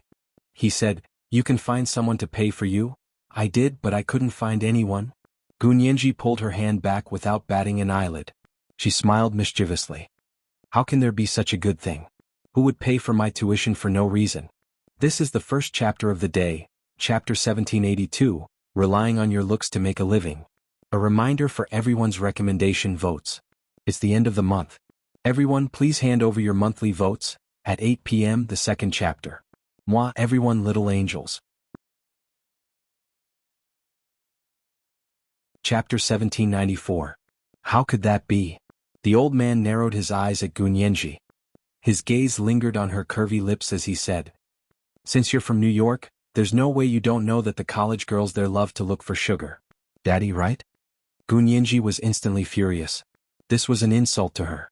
But on the surface he had to pretend to be interested and said, Some of my classmates are looking for her. I also know of a website that specifically asks them to look for sugar. Daddies? The old man smiled and slowly stood up. Think about it. If you're interested, you can come to New York Central Park to find me at any time. He placed an English business card in front of Gu Nianji and didn't rush her. It was obvious that he was playing hard to get. Gu Nianji looked down at the name card and quickly tried to figure out what this person meant. Gu Nianji didn't think she was so beautiful that a person he met for the first time would suggest taking care of her.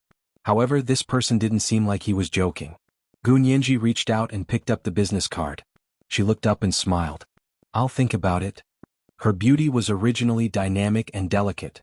It was especially moving when she spoke. However, when she looked up and smiled, it was like spring had returned to the earth and everything had come back to life. Her eyes were filled with the radiance of spring and were dazzlingly beautiful. The old man's eyes darkened. He seemed to have thought of something and nodded at Gu Nianji. "Think about it. I'm tired and need to rest. You can help yourself. The furniture here is not bad and the garden outside is not bad. You can take any pictures." Gu Nianji agreed with a smile. "Thank you." She asked again, "May I ask your name? How should I address you?" The man didn't turn around. He stopped in his tracks and said dryly, "My surname is Su. You can call me Mr. Su." Gu Nianji replied, "Thank you, Mr. Su." "Okay." The man responded and went to the stairs. After the man went upstairs, Hu Xiaoheng came out of the bathroom. He was still carefree and careless. He kicked the sofa Gu Nianji was sitting on. "Grace, are you coming? I'm hungry. I want to eat." Gu Nianji smiled and got up. "Let's go then. I want to eat too." She walked out with Hu Xiaoheng. The old man, who was already in the bedroom upstairs, pushed aside a painting on the wall and opened a hidden safe on the wall behind the painting. He took out a yellowed photograph and examined it carefully. The photo was taken on film decades ago, and with the passage of time the clarity was very low. But even if it started to blur, one could still make out the pretty and lively smiling face of the young girl sitting between the two elegant men and women. The way she smiled was so similar to the girl downstairs who claimed to be from New York. The old man's eyes flashed. He put the photo back in the safe and put the painting back in front of him. He went to the window and saw the two young men who said they were from New York, crossing the front yard on their way out. The old man picked up the phone and said to the young servant who was seeing the guests off, "Please come back. I have an old photo from decades ago. The little girl in the photo looks a bit like that girl. They should be interested. Ask them if they want to see it." The young servant was a bit surprised, but she still did as she was told. She called out to Gu Nianji and Hu Xiaoheng and said with a smile, "Please wait. Our master said he has an old photo from decades ago. The little girl in the photo looks a bit like you. Are you interested? Do you want to see it?" An old photo from decades ago? Gu Nianji's eyes suddenly lit up. There was finally a photo. There was also a little girl who looked a bit like Gu Nianji. Gu Nianji's intuition told her that the photo was related to Qin Huichang's family. Hu Xiaoheng felt a bit uncomfortable with the old man and didn't want to go back to see the photo. However, Gu Nianji was very stubborn. She squeezed Hu Xiaoheng's hand and said to the young servant, "You go back first. I'll discuss it with my companion. He's in a hurry to go back for dinner." "Okay." The young servant saw that the two of them didn't know what was good for them and actually didn't listen to her master. She was a bit disdainful of them but still appeared very polite on the surface. She turned around and went back to the main room. Gu Nianji saw that the person had gone far away and whispered to Hu Xiaoheng, "Go take a look. Maybe there's a major breakthrough?" Hu Xiaoheng stared at her and said indifferently, "I saw him touch your hand in the living room." Gu Nianji's face suddenly turned red and she whispered, "I was beating him at his own game. He said sugar. He asked me if I wanted to find someone to help pay for the tuition. I was pretending to be confused with him." Hu Xiaoheng stroked her hair and said helplessly, "You can't beat him at his own game. We don't know how to do such a thing. This kind of method is the worst and it usually doesn't make up for the loss." Gu Nianji pushed his hand away and said sullenly, "I won't find sugar. But I must see the photo. After investigating for so long, this is the first time I've had the chance to see an old photo related to Qin Huichang's family. The photo must have Qin Suwen's appearance before the car accident." Hu Xiaoheng watched Gu Nianji turn around and leave the main room, so he had no choice but to follow her. The old man hid behind the thin lattice antique window upstairs and watched everything silently. Seeing that they had turned around, the old man took out a remade photo and put it in an envelope. He rang the bell for another male servant and said, "Give this photo to them and tell them that this is a remake." The original photo is on the table in the small living room on the first floor, the small table in the middle of the room. The male servant agreed and took the envelope with the photo downstairs. The old man also went downstairs and went to the small living room to put his things down. Then he came out and left through the back door. Gu Nianji and Hu Xiaoheng had just walked in. The male servant handed them the envelope with the remade photo and said, "This is for you from our master." Gunyenji took it and opened the envelope. She took out a photo that was obviously a remade photo. The photo was very old and very blurry. It could be seen that the original photo was old, so the remade photo was even more blurry. But it could also be seen that this was a family photo of three. It had the characteristics of that era. Sitting in front of her own small Western-style building, the hostess had a high table beside her, and there was a pot of flowers on the high table. Sitting between the hostess and the hostess was a little girl with two braids. Her face was very small, and the clarity of the photo was too low, so it was almost impossible to see her face clearly. However, the hostess and the hostess could still see their faces clearly. She could vaguely make out their handsome and elegant appearance. Judging from their age, they should be in their early 30s. It was exactly the same as the photo of Qin Huichang and his wife that Gunyenji and Hua Xiaoheng had collected.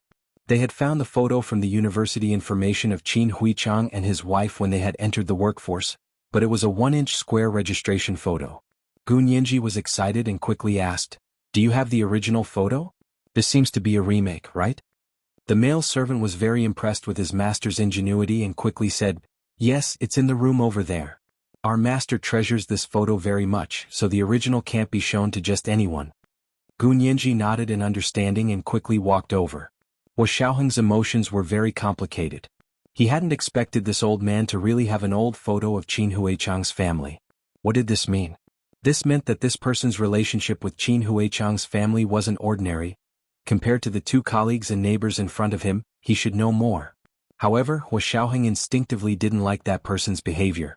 How could Qin Huichang and his wife be best friends with this kind of person? Hua Xiaoheng was a little puzzled and followed Gunyenji into the small meeting room next to them. The meeting room was indeed very small and full of furniture. It filled the already small space to the brim, and there was almost no place to stand.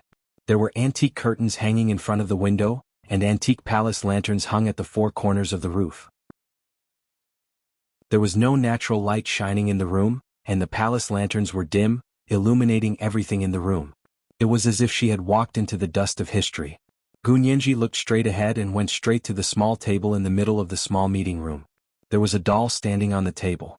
It was wearing a pink and purple misty princess dress, with thick bangs, long and thin eyes, a face like a silver plate and a plump figure.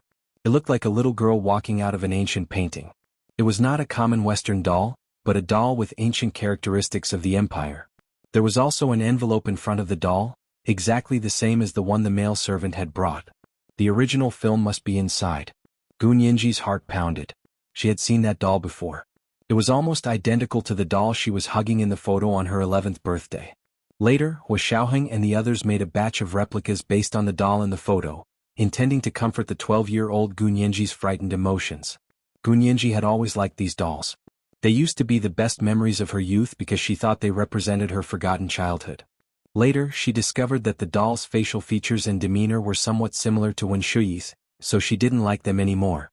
But why would a doll like this appear here? Could it also have something to do with her maternal grandparents and biological mother? Did the envelope in front of the doll contain the original film?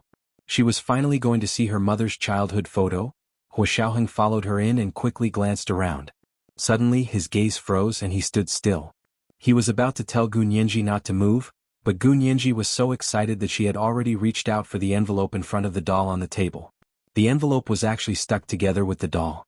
Gunyenji instinctively tightened her grip on the doll and yanked it up. She wanted to pick up the doll and the letter together. The doll and letter were both pulled up by her, but at that moment she seemed to have triggered some kind of mechanism. She heard a rumbling sound and felt the ground beneath her feet disappear. The floor she was standing on suddenly staggered to both sides, revealing a hole in the ground below. She didn't have time to scream before she fell in. Hua Xiaoheng only had half a second to think. The door behind him was closing automatically, and the loose floor in front of him was also closing automatically. In a flash, Hua Xiaoheng directly pounced towards the loose floor and jumped down after Gunyenji before it closed again. This is the second update of the day, Chapter 1783, Scene Reenactment, 1. A reminder for everyone's recommendation votes. It's the end of the month, everyone hand over your monthly votes, moi, everyone little angels. Chapter 1795. There was a soft click and the floor closed up seamlessly. It was as if nothing had happened. In the quaint guest room, the curtains were lowered, and the palace lantern shone with apricot yellow light, shining on the head of the doll standing on the table in the middle of the room. The doll's cherry lips seemed to be smiling, but also seemed to be crying. Gunyanji fell from the air with a bang and fell heavily to the ground. After the floor was closed, the space below was so dark that she couldn't even see her fingers. Her head hit the ground hard and she was dizzy. Fortunately, the space under the floor wasn't very large, so she didn't break her leg or bleed. She had just raised her head when she felt a whistling sound coming from above, and she instinctively rolled to the side. Boom! Another heavy object fell not far in front of her. Gunyanji couldn't see what had fallen, but she soon heard the sound of shallow breathing. She didn't even dare to breathe. She didn't know who fell, but she hugged her leg and curled up in the hard corner. When Huo Xiaoheng fell, he also held his breath, so he didn't know what was below. When he fell to the ground, he immediately heard the sound of someone holding their breath not far away. Although it was very slow and light, he could still feel who it was. Huo Xiaoheng immediately turned to the direction of the breathing and whispered, "Grace." Gunyanji suddenly looked up, and in the darkness she couldn't see anything. She looked in the direction of the voice. It was actually Huo Xiaoheng. He jumped down too. Gunyanji didn't hesitate to jump over and lay in Huo Xiaoheng's arms. Huo Xiaoheng had just sat up when Gunyanji pounced on him and pushed him to the ground. The two of them crossed their legs chest to chest, and hugged each other without moving for a moment. Huo Xiaoheng's entire body was on fire. The warm and fragrant girl in his arms was like a pool of spring water, but it couldn't extinguish the fire in his heart. His arms suddenly hugged Gunyanji tightly, and his lips accurately found her lips and pressed tightly against them. "Are you all right?" he whispered against her lips. His hot breath blew against her face, making her feel warm and fuzzy. Gunyanji shook her head, and the fear and panic from earlier were swept away. As long as Huo Xiaoheng was by her side, she dared to go anywhere. This hole was nothing. Gunyanji chuckled and kissed Huo Xiaoheng on the lips. She whispered, "It's okay. Why did you come down? Now we're both trapped here." Huo Xiaoheng held the back of her neck and used a little force to rub her forehead. His voice was low and magnetic. "I didn't think too much. I'll be wherever you are." Gunyanji, the shallow warmth in his heart instantly turned into a torrent, flowing through his limbs and bones. She leaned against Huo Xiaoheng's forehead as tears silently flowed down her cheeks and dripped onto Huo Xiaoheng's face. Shocked, Huo Xiaoheng sat up abruptly and said anxiously, "You're hurt." He thought Gunyanji was crying from the pain. Gunyanji buried her head in his chest and shook her head. "No, I'm fine. I'm just too happy. Haven't you heard of tears of joy?" He raised his hand for a long time before putting it down and patted Gunyanji's back helplessly. So she was acting coquettishly. He hugged her and leaned against the basement wall, waiting quietly for a while. It was still quiet above. No one was walking up there and there were no other sounds around. Huo Xiaoheng waited for Gunyanji to calm down before taking out his phone from his trouser pocket with one hand. However, there was no signal. The corners of Huo Xiaoheng's mouth twitched. "There's actually an electromagnetic shield here." Gunyanji poked her head out of his arms and whispered, "If they don't come to disturb us, I can stay here with you for the night." Huo Xiaoheng, he knocked Gunyanji's forehead and whispered, "You're really good at finding joy in hardship. You treat this place like a vacation home? Can't I?" Gunyanji hugged his broad shoulders and leaned forward to kiss him again. She smiled and said, "The ancients always said that when we're free they're allowed to conspire and scheme against us, but we're not allowed to play along and cheat on them?" Huo Xiaoheng didn't know whether to laugh or cry. He rubbed Gunyanji's head. "What's going on in your little head? Aren't you afraid? We've fallen into someone else's trap." Gunyanji cocked her head and smiled. "I'm afraid. Of course I'm afraid. I'm afraid I won't be able to go out. I'm afraid I won't be able to grow old with you." Huo Xiaoheng had always had a heart of stone, and he didn't even pretend to speak to Gunyanji. However, when he heard this, his cold and hard heart actually felt a rare twinge of bitterness. "They won't. I just analyzed it. Although this is a basement, it won't be a particularly dangerous place because this is the city center of Sea City. The other party is a big business, so they won't do anything to us here. But they tricked us into coming here and locking us up. Are they trying to imprison us?" Gunyanji used the darkness as cover to look around and flirt with Huo Xiaoheng from time to time. Huo Xiaoheng couldn't take it anymore. He grabbed her hand and said in a low voice, "If you don't behave, I'll do it on the spot." Gunyanji giggled and kissed his chin. "Do you really dare? Don't think that just because it's dark here, others can't see it. There's another thing called infrared cameras. Hua Xiaoheng shook his head. When I turned on my phone just now, I already checked this place. There are no hidden cameras, let alone infrared cameras. There aren't any? Gun Yanji scoffed. Looks like they're not that brave after all. As she spoke, she took out her phone and said proudly, "What's the big deal about electromagnetic shielding? My dad's unshielded phone." She swiped open her phone and activated the electromagnetic shielding anti-interference system. Sure enough, it didn't take long for her phone to have a signal. Hua Xiaoheng breathed a sigh of relief and said, "All right, hurry up and call someone to save us." Gun Yanji nodded and dialed Lu Jin's number first. "Dad, hurry up and get someone to save us. I'll send you the location." She first sent a text message and then asked for a video call. The call quickly connected, but after hearing Gun Yanji's request, Lu Jin hesitated for a moment before saying, "Have you guys had lunch?" "What F*** King lunch? How many times had this been?" Gun Yanji was furious. "Dad, are you kidding me? I'm locked up in the basement now. I'm locked up, do you know that?" The call was cut off with a slap. Gun Yanji, she finally realized that something was wrong. "No, my dad would never do this to me," Gun Yanji muttered. Gun Yanji muttered, "If my dad saw me like this, he'd run over to save me himself." Hua Xiaoheng also felt that something was wrong. He remembered what Lu Yuan had said to him before he left.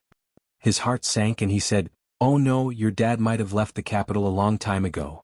Gun Yanji also remembered what was wrong with Lu Jin before they left the capital and became anxious. "That's right. My dad must have left a long time ago. The person who's talking to me, isn't a real person at all."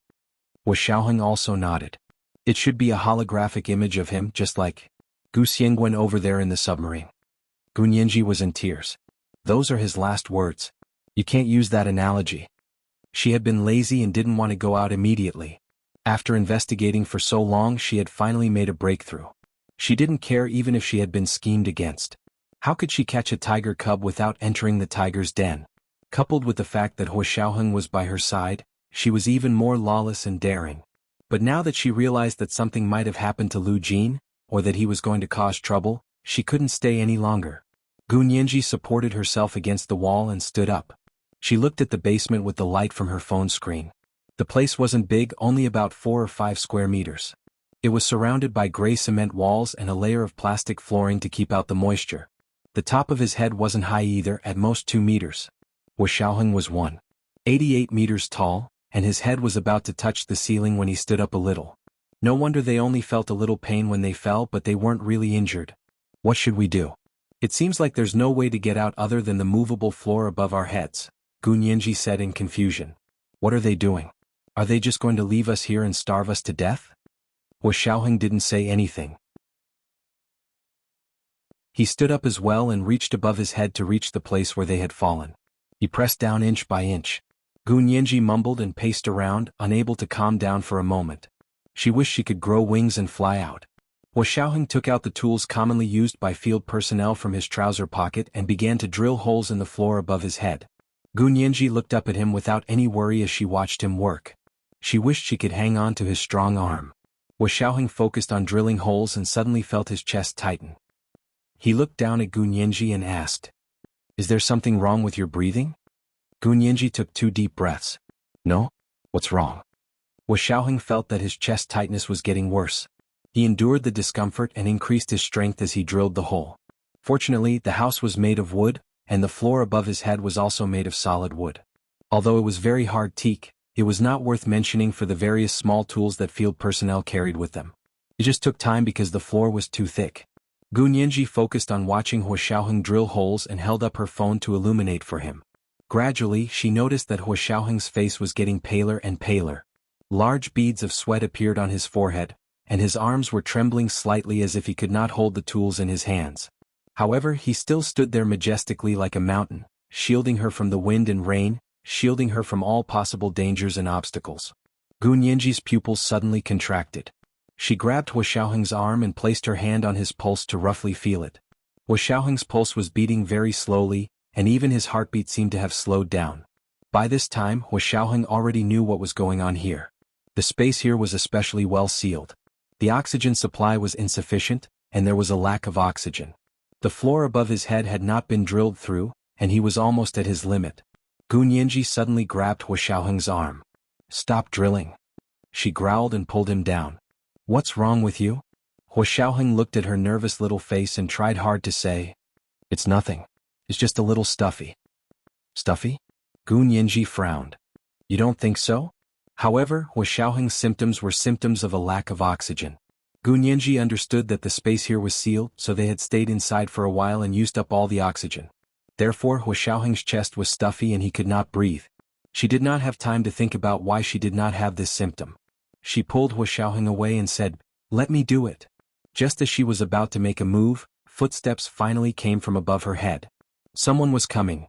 This is the first update of the day, Chapter 1784, Scene Reenactment 2. A reminder for everyone's recommendation votes. It's the last day of June. Everyone hand over your monthly votes, moi, everyone little angels. Chapter 1796. Although Hua Xiaoheng was almost out of breath, his years of special training allowed him to react quickly. He pulled Gu Nianji down, turned off his phone, and hid in the corner on the other side. Gu Nianji was panicking, but Hua Xiaoheng hugged her tightly. She couldn't break free and she didn't dare to struggle too hard. She was worried that Hua Xiaoheng would use too much strength and she would faint from lack of oxygen. But if she didn't struggle, was she supposed to sit and wait for death? Gu Nianji was panicking when she heard a thud above her head. The movable floorboard had been pushed open. A gust of fresh air instantly flowed into the small basement through the open floorboard. Hua Xiaoheng was instantly energized. He controlled his breathing rate and didn't want anyone to notice that he hadn't fainted. At the same time, he whispered in Gu Nianji's ear, "Pretend to faint." Gu Nianji lay motionless in his arms. Hua Xiaoheng was speechless. Someone lay near the open floorboard and shone a flashlight into the basement. Hua Xiaoheng felt the light hovering around his eyelids. He remained motionless and perfectly acted out the word faint. The person shone for a while, then waved his hand behind him. A few burly men jumped down from above. The one at the front jumped down with a baseball bat and viciously swung it at the back of Hua Xiaoheng's neck.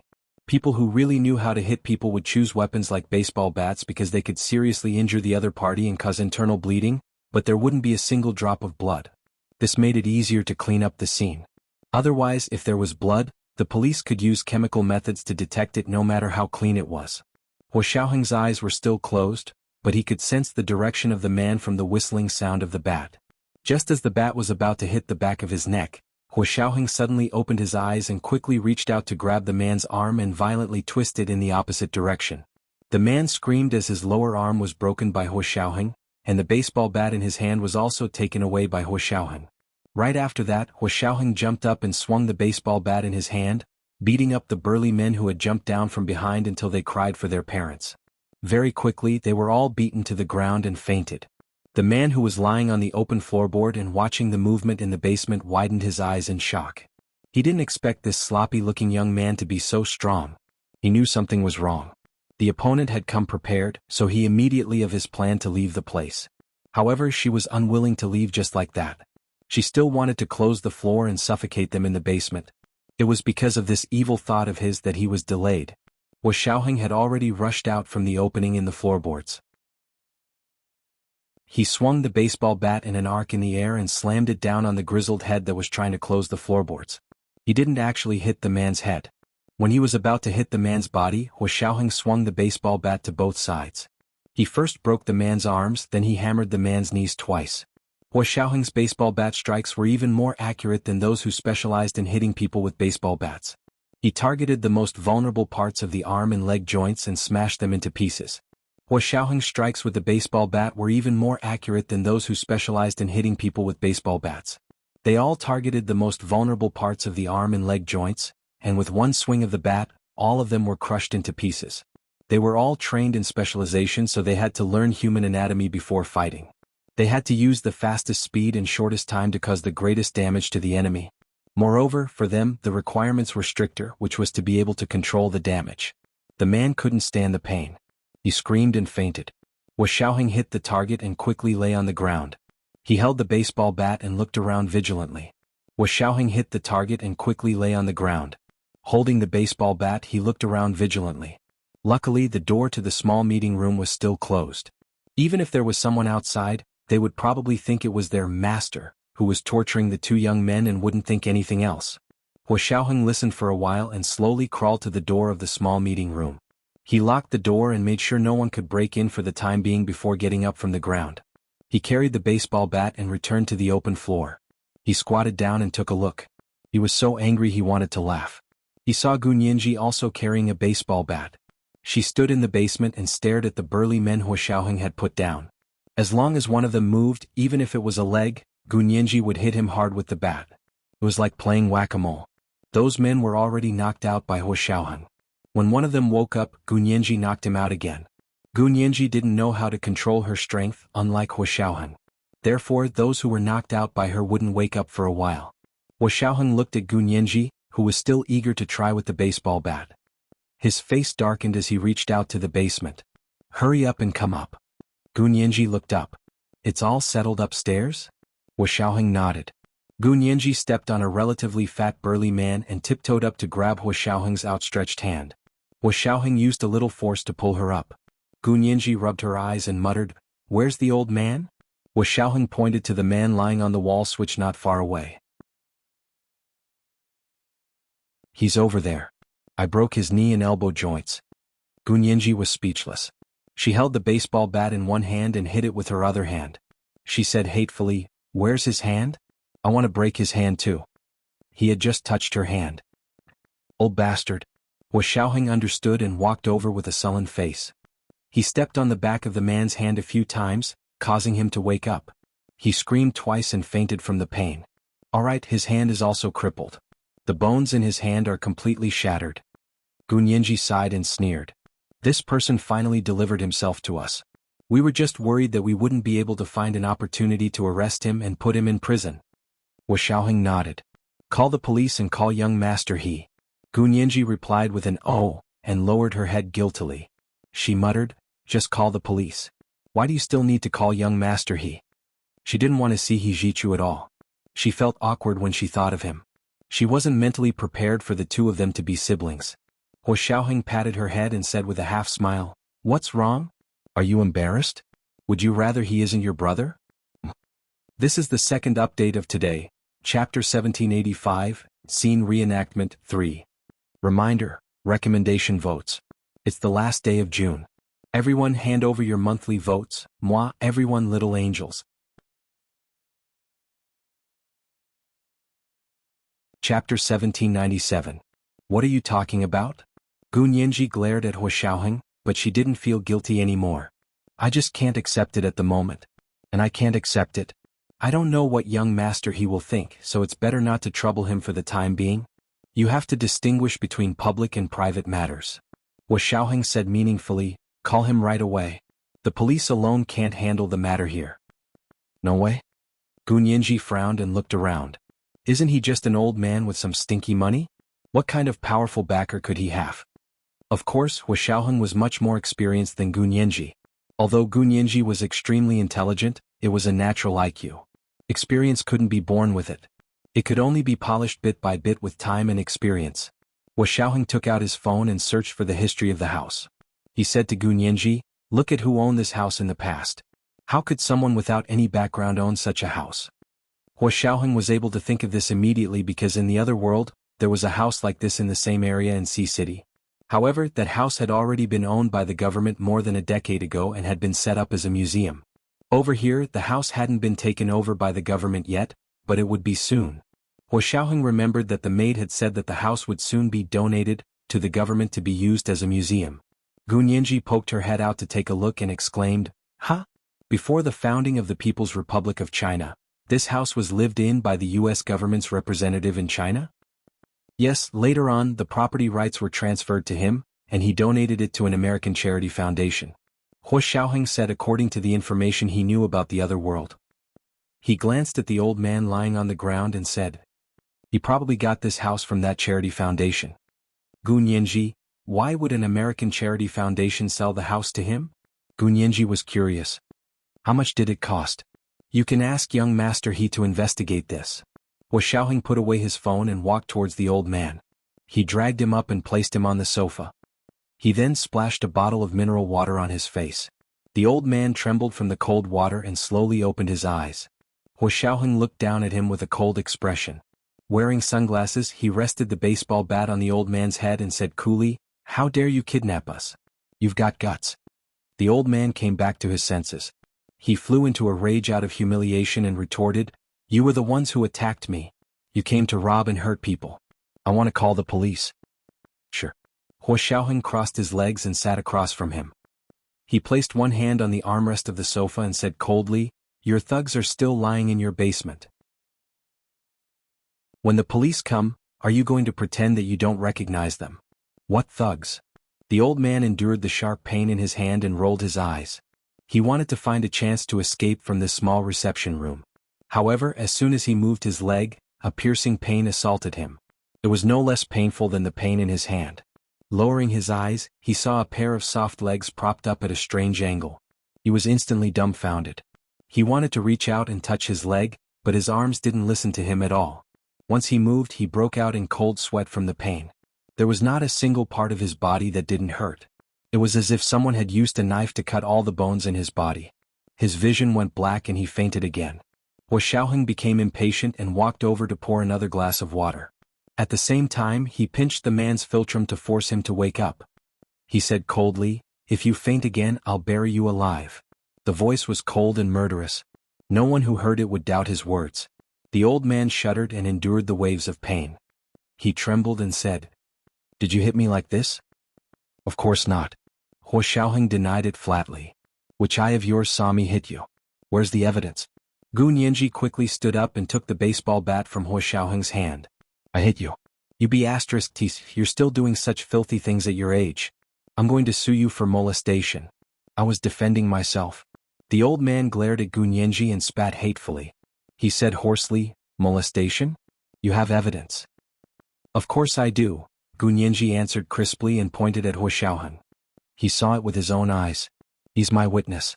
Also, you installed surveillance cameras in the living room. You touched my hand and said, 'Sugar.' You touched my hand and said 'Sugar Daddy,' so you haven't deleted it yet, right?" Hua Xiaoheng was speechless. The old man's lips opened and closed. He wanted to refute, but he couldn't say anything because there were indeed surveillance cameras in his living room. "I only touched your hand. That's molestation?" The old man quickly found another reason. "I wanted to shake your hand. It's just basic etiquette." "Yes, the etiquette in your family is to hold the back of the hand and shake hands." Gu Nianji smacked the baseball bat in her hand in disdain. She said, "Stop talking nonsense. Tell me, why did you set a trap to catch me? I have no grudge against you. How can you be so vicious? You're already so old and about to be buried, yet you're still doing such a heartless thing. Aren't you afraid of retribution soon?" "This is a misunderstanding," the old man said, then suddenly shouted, "Help!" Hua Xiaoheng reacted quickly. He covered the old man's jaw with one hand and dislocated the joint. The old man's last word was silence before he could say it. Gu Nianji looked at him and said calmly, "We will also call the police. Just wait for the police to clean up your den of thieves." As soon as she finished speaking, the old man's eyes showed obvious fear. He made a sound as if he was begging for mercy. Hua Xiaoheng crossed his arms and said calmly, "If you promise not to scream, I can push your chin up. But if you scream again, I won't be able to control my strength." The old man could already feel Hua Xiaoheng's strength and speed. His body was in excruciating pain, and he knew he had met his match this time. An evil person would only submit to someone who was more ruthless than him. Hua Xiaoheng saw that he seemed to have submitted, so he reached out to fix his chin. As soon as the old man's chin was back in place, he immediately said, "I was wrong. I know I was wrong. I shouldn't have been lustful. I'll give you money. I'll compensate you. 1 million, 10 million, or 100 million. Any is fine." "You're that rich?" Gu Nianji tilted her head and looked at him. "Are you really just lustful?" "It's all my fault. It's all my fault. Miss, you're too beautiful. I liked you the moment I saw you, so I was momentarily bewitched. Please forgive an old man like me. I'm almost 70 years old. Even if you go to court to sue me, the most you'll get is an apology. You won't even have to pay criminal liability. You know the law pretty well." Gu Nianji said mockingly, "You know," she originally wanted to say that she was a lawyer, but then she thought about it. Wouldn't that expose herself? Therefore, the words that were about to come out of her mouth quickly stopped and she said, "Do you know that I can also hire a lawyer?" The old man froze for a moment, then began to beg even more pitifully, Please miss, let me go this time. I won't pursue the matter after you beat me up like this, and I won't do this kind of thing again. I can't even think about it anymore. Please let me go. I'll give you a lot of money as a gift. There are no conditions. As long as you don't call the police, let me go this time. He even offered to transfer money to them immediately, as long as they didn't call the police. Gu Nianji looked at him with amusement and pointed at herself. Do you think I'm stupid? Or do you think money can buy everything? The old man smiled weakly. Little girl, you're still young. You don't know the power of money. Actually, money can really buy everything. Really? Gu Nianji held the baseball bat and smacked the old man's head. She said coldly, can money buy your life? Look, no matter how rich you are, you can't live through life. Of course you can't live without money. But if you think you can do whatever you want with money, it's quite sad. Money can't buy your own life, but it can buy the lives of others. The old man's lips twitched. For example, right now. As long as you show mercy and don't report me to the police, I'll buy my own life. You're speaking too early. Gu Nianji clasped her hands behind her back and dragged the baseball bat behind her. It swayed like a cat's tail. She walked around the small reception room at a leisurely pace and said in a low voice, don't think that you can divert our attention just because you admitted to indecent assault. Gu Nianji stopped in her tracks and looked up at the small antique reception room. It was as if she had returned to ancient times. Similarly, she had returned to the atmosphere of inequality in ancient times. I'll give you one last chance. Tell me why you set a trap to capture me. Gu Nianji stood in front of the old man and looked down at him. Don't try to lie. Do you believe that I can analyze the truth from your words? The old man was speechless. He saw that Gu Nianji wouldn't budge. He had no choice but to bite the bullet and say, when did I lie? I was just lustful and made the mistake that every man in the world would make. What? Do you want to shoot me for something so trivial? You're avoiding the important and dwelling on the trivial. You're trying to hide your true purpose. Gu Nianji saw that he was being stubborn and didn't beat around the bush. The old man's pupils suddenly constricted. Gu Nianji raised a brow and didn't miss the slight change in his expression. Did I hit the nail on the head? Gu Nianji narrowed her eyes. Don't forget that you were the one who invited us in the beginning. This means that you are very familiar with our looks. Gu Nianji stared at the old man's evasive eyes. Stop pretending. It's our looks. Do we look like someone you know? No. The old man retorted instinctively. How could I know someone who looks like you? Didn't you come back from the United States? Ah, then you do. Gu Nianji was the best at this kind of logical reasoning. She immediately said, I said, our looks, but you subconsciously denied that only me looks. This means that you really know someone who looks like me. It was because of this person that you came up with the idea to invite us in and set up a trap to kidnap me, right? This is the first chapter of the day, chapter 1786, The Mistakes All Men Make. A reminder for everyone's recommendation votes. On the first day of July, hand over all your guaranteed monthly votes, at 8 p.m. the second chapter. Moi, everyone, little angels.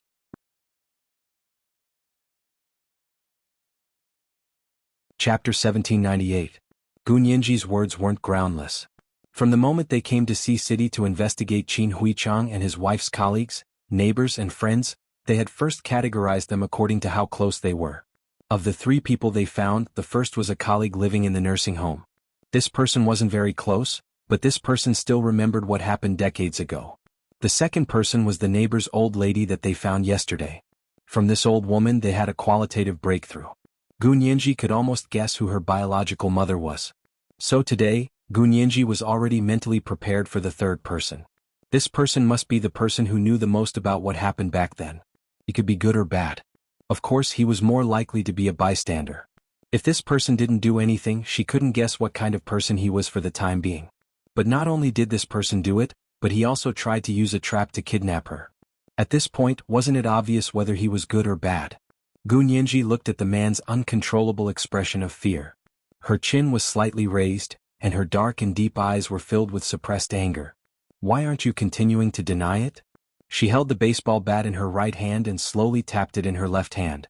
Where's the original photo? Also, what's with this doll? When the old man heard these questions, his eyes suddenly stopped flickering. He probably knew that he had finally fallen. The other shoe he had been waiting for so many years had finally fallen, so he calmed down. Then you admit that you're not some Chinese American from New York? he said slowly with a disdainful smile on his lips. Gunyanji didn't deny it. She smiled and said, "When did I say I wasn't?" "Ha, a Chinese American returning from New York would be interested in that doll?" The old man asked. "Do you think I'm stupid? You two sneakily took photos in front of my house. Do you think I can't tell? We're just taking photos. I won't hide it from you. Before today we took photos in many other places." Gunyanji sneered and raised the baseball bat. "No one else invited us in like you did. They all asked us to leave. If this isn't a guilty conscience, then what is?" The corners of the old man's eyes twitched. He saw Gunyanji at the door on the second floor. The more he looked at her, the more familiar she seemed. That was why he wanted to ask her to come in and see what was going on. When he saw her take off her sunglasses, she looked very similar to the Qin family's brain surgeon, Qin Yaoguang. He had an idea. This person should be Gunyanji. She definitely did not come to Sea City with good intentions.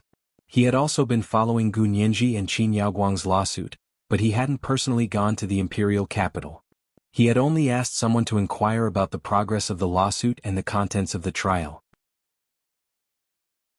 Ever since he found out that Gunyanji had discovered that Qin Yaoguang wasn't her biological mother, he had been restless and immediately planned to go abroad to settle down.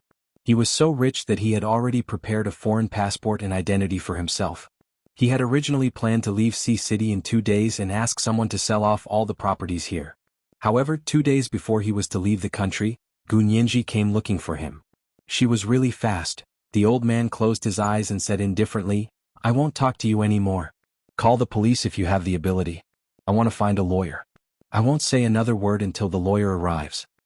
Xiaoheng stood to the side and listened to Gunyanji's questions. Now that the old man had come up with a non-violent non-cooperation strategy, Gunyanji had no choice. Xiaoheng thought about it and took out his phone to swipe it open. Seeing that there was still a signal on it, he sent Hijichu a text message. "Lawyer Gu is in trouble in Sea City. She needs help." Less than a second after sending it, he received a reply from Hijichu. "Someone notified me. The Chinese courtyard next to the green space in the center of Sea City, right? I'm already on the plane. I'll be there in 2 hours." Xiaoheng looked at Hijichu's reply on his phone and was a little confused. Who informed him of this? Hijichu didn't answer Xiaoheng's question. In fact, his phone only received a satellite location address and a message. "Gunyanji is in trouble in Sea City. Please help." Hijichu immediately turned on his phone and found that Gunyanji was indeed at that location. He didn't dare to call Gunyanji's phone immediately. He was worried that it would be inconvenient for her to answer the phone or expose his whereabouts, so he immediately gathered his men and flew over on a private plane. Xiaoheng saw that Hijichu wasn't replying, so he handed the phone to Gunyanji. Gunyanji looked down and saw that it was Hijichu's reply. Her heart trembled slightly, but she quickly recovered and asked curiously, "Who informed him? They're here so soon." Xiaoheng thought about it by elimination for a while, then took the phone and wrote a few words. "It might be your father." No way, didn't he leave alone? Gunyanji was very confused, but she remembered that Lu Jin was also very good at computers. She thought about it and also wrote on her phone. "Could it really be my dad?" Xiaoheng nodded. "It can only be him." That meant that although Lu Jin wasn't in the apartment in the imperial capital, he was still in constant contact with the computer in the apartment and getting information from the artificial intelligence hologram? Thinking about it that way, it seemed to make sense. Knowing that Lu Jin hadn't completely disappeared and was still worried about her safety, Gunyanji's anxiety finally calmed down. Hijichu was also on his way. Gunyanji suddenly felt that she had Xiaoheng on her left, Hijichu on her right and Lu Jin behind her. With these 3 people by her side to protect her, she didn't have to be afraid of anyone. There's still 2 hours. Should we wait for young Master He to arrive before calling the police? Xiaoheng nodded. I'll send him a message. As long as Hijichu arrived, he would be able to deal with the aftermath. Gunyanji breathed a sigh of relief and immediately said, "Send a message to the pilot of the private plane as well. Tell him that we're ready to go back." Xiaoheng agreed and picked up his phone to send a message to the pilot of Lu Jin's private plane to arrange for them to return. Their private plane needed to contact the airport dispatcher before it took off, so they couldn't just leave like Hijichu. Xiaoheng felt a little regretful. This wasn't his country, his territory. He was completely relying on himself here, unlike in the other world where he had the entire country behind him. Now that she was sure that Hijichu would come, Gunyanji wasn't in a hurry to search the entire house. She just stood in front of the small table and carefully looked at the doll. This doll was exactly the same as the doll she had played with when she was young. Why was it here? The doll's appearance was that of the Qin family's daughter. It was more similar to when Shui Luo Piapiao and the others. Gu Nianji didn't look like this when she was young. She was just a little chubby. Looking at the envelope in front of the doll, Gu Nianji's hands itched, but she didn't touch the envelope. Since everything was up to Hijichu to handle, Gu Nianji wouldn't interfere. She planned to temporarily avoid Hijichu while he investigated this matter to give Hijichu some buffer time and space. Otherwise it would be too awkward. The two of them sat in the small meeting room and silently scrolled through their phones.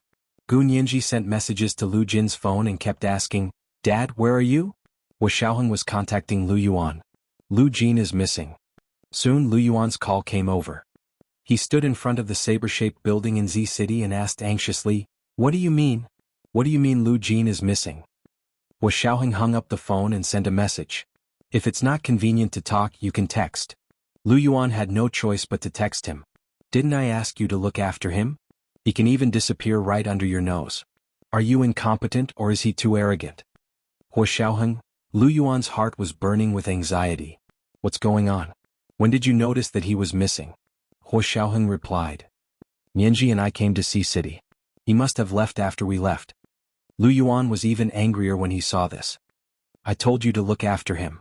How can you leave your post without permission?" Wu Xiaoheng replied apologetically, "I'm sorry, it's my fault. Nianji is coming to C City to look for clues about Qin Huichang and his wife. I came with her." Lu Yuan knew that Qin Huichang and his wife were the family who sold the land. They were the parents of General He's wife, Qin Suwen, and General He Qingjian's father-in-law and mother-in-law. Lu Yuan pursed his lips and typed with a dark expression, "Hurry up and think of a way to find him. I think he might have already left the country." Wu Xiaoheng, if he had already left the country, how could he find him? Flip the entire blue planet upside down? This was today's second update, Chapter 1787, The Visitor is Not Friendly. A reminder for everyone's recommendation tickets. On the first day of July, hand over your guaranteed monthly tickets. Moi, all the big shots and little angels.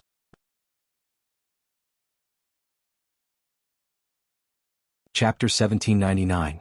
2 hours passed, but Gu Nianji did not receive a reply from Lu Jin. Wu Xiaoheng did not continue texting Lu Yuan. He put away his phone, jumped down to the basement and tied up the people who had their legs broken. When he came up, he heard Hijichu's voice at the door. "Open the door." Gu Nianji turned around in surprise. "Young Master He? You're here so soon?" She walked to the door and opened the locked door. Hijichu was wearing a black uniform and stood tall at the door of the small reception room. His almond-shaped eyes were frosty, and his handsome face was hazy. However, the frost in his eyes melted the moment he saw Gu Nianji. "Nianji, are you okay?" His voice was still cold and emotionless. Gu Nianji smiled. I'm fine. I'm fine now that you're here." She moved aside and let Hijichu walk in. When she closed the door, she quickly glanced at the situation outside. She was slightly stunned. Several people in the same black uniform as Hijichu had already taken care of the people in the Chinese-style courtyard. Gu Nianji's eyes were sharp, and she saw the young maid who had opened the door for them. She was trembling in a white blouse and black pants. Before the girl looked over, Gu Nianji gently closed the door of the small reception room. She turned around and saw Hijichu standing in front of the unconscious old man. He had his hands behind his back and asked Wu Xiaoheng, who was standing beside him, "What's going on?" Wu Xiaoheng waved his hand and first showed him the basement where the floor could be opened and closed. He said, "Look down." With the dim light in the room, Hijichu could see a few burly men lying in the basement. Their legs and arms were all propped up at strange angles. It was obvious that they had been broken. Hijichu narrowed his eyes. "Did you beat these people up?" Gu Nianji rushed up and said, "I did." "This old guy." She pointed at the old man lying on the ground. "It was him. He tricked me into coming in and tempted me with this doll and a letter to fall into the basement over there. Fortunately, Mr. Peter was alert and jumped down with me. The basement was sealed very well, and soon the oxygen was almost exhausted. When Mr. Peter and I passed out, these men jumped down. They came for us with baseball bats. I had to defend myself." Hijichu looked at her quietly. After a while, he said, "Nianji, how many people do you think will believe your words in court? You're a great lawyer, but your excuse is so lame. Don't tell others that you used to be my student." He Jichu raised the back of his hand to rub it under his nose and coughed lightly. His eyes inadvertently glanced at Gu Nianji, and when he saw her avert her gaze, he snuck a glance back at him. His gaze was filled with admiration and shame. He Jichu's heart skipped a beat. It felt strange. Gu Nianji blushed and smiled. If I go to court, I'll modify my statement. What she said just now was indeed full of mistakes. Hua Xiaoheng himself was right there, and all the excuses that he could use was, there's nothing to hide here, so he might as well openly admit it. Anyway, Hua Xiaoheng's current identity was a former member of the KGB and the current Soviet Union's diplomat in China. Such a person must be quite skilled. She was trying to cover it up. Gu Nianji's mind raced and she said, I don't want Mr. Peter to get involved. He's a Soviet diplomat and I don't want to cause a diplomatic dispute between the two countries. This was a good way to save face. Hua Xiaoheng listened quietly from the side and said, we Soviets have always been people who can take action and never say much. We can't just watch the woman we like fall into a trap and do nothing. He Jichu ignored him and looked at the doll on the table in the middle of the small living room. He exclaimed softly. This doll was almost identical to the doll that Gu Nianji liked to play with when she was young. But he knew that this doll was only a fake and the real doll was at his house. He Jichu walked over with an indifferent expression, put on white gloves and reached out to grab the doll. Just like Gu Nianji, he didn't pick up the doll. He Jichu used a little more force and the table seemed to make a soft thud. The doll was lifted into the air by him, and a few shaky plastic wires were exposed from under the doll's skirt. On the table, there was a small round hole where the doll had been standing. There was a simple mechanical device in the round hole, powered by a battery. Hua Xiaoheng pointed at the device and said, it's this thing. When Lawyer Gu pulled this doll, the floor over there automatically opened. Lawyer Gu fell from there. It was in the direction of the basement, right across from He Jichu. He Jichu's expression turned completely cold. Is this old man? He turned to look at Gu Nianji and asked softly, do you know the people here? Gu Nianji shook her head and said honestly, I don't. How dare you come in if you don't know him? He Jichu scolded. You dare to enter any room and touch anything. You're at a disadvantage, aren't you? Serves you right. This well-timed reprimand dispelled Gu Nianji's awkwardness and uneasiness. She smiled mischievously and said, young master I won't dare to do it again. You should see how to deal with the aftermath here. She pointed at the old man who had fainted on the ground and said, at first, he was quite stubborn and said that we broke into the house to attack him. Later, when I said that I was going to call the police, he softened and admitted that he was blinded by lust. He wanted to do something to me and planned to pay a large sum of money to settle it privately with me. In his dreams. Ijichu snorted. You didn't agree, did you? Of course I wouldn't agree. Gu Nianji spread her hands and said helplessly, but, we did attack him. Although it was self-defense, the law also says excessive self-defense. I'm worried that if he finds a good lawyer, we'll still be in trouble. He Jichu's lips twitched and he said mockingly, now you know how to be afraid? Then what are you doing here? He looked at the doll in his hand and knew that it wouldn't be so simple. He caught a glimpse of the letter from the corner of his eye and remembered that Gu Nianji had also said that the old man had tempted her with a doll and a letter. What kind of letter was it? Ijichu put down the doll and opened the envelope. There was nothing in the envelope except a yellowed black and white photo. Ijichu took out the photo and looked at it with confusion. He was stunned. There were 3 people in the photo. He knew 2 of them. No, or rather they looked familiar. He had seen the photos before. They were his grandfather and grandmother. His mother, Qin Suwen, had experienced a tragic car accident when she was young. In that car accident, not only had she lost her parents, but she had also lost her memories. Later, the photos of his grandfather and grandmother were taken by his father, He Qingjian, in order to please his wife. He had done everything he could to get the registration photos from the school where they worked. Ijichu had seen photos of these 2 people when he was young, so he recognized them at a glance. However, what shocked him even more was the little girl sitting between his grandfather and grandmother. This little girl was exactly the same as Gu Nianji. Of course, she was also exactly the same as Qin Yaoguang. Ijichu's mind didn't work for a moment. He asked in a trembling voice. Who is this person? Could it be Qin Yaoguang?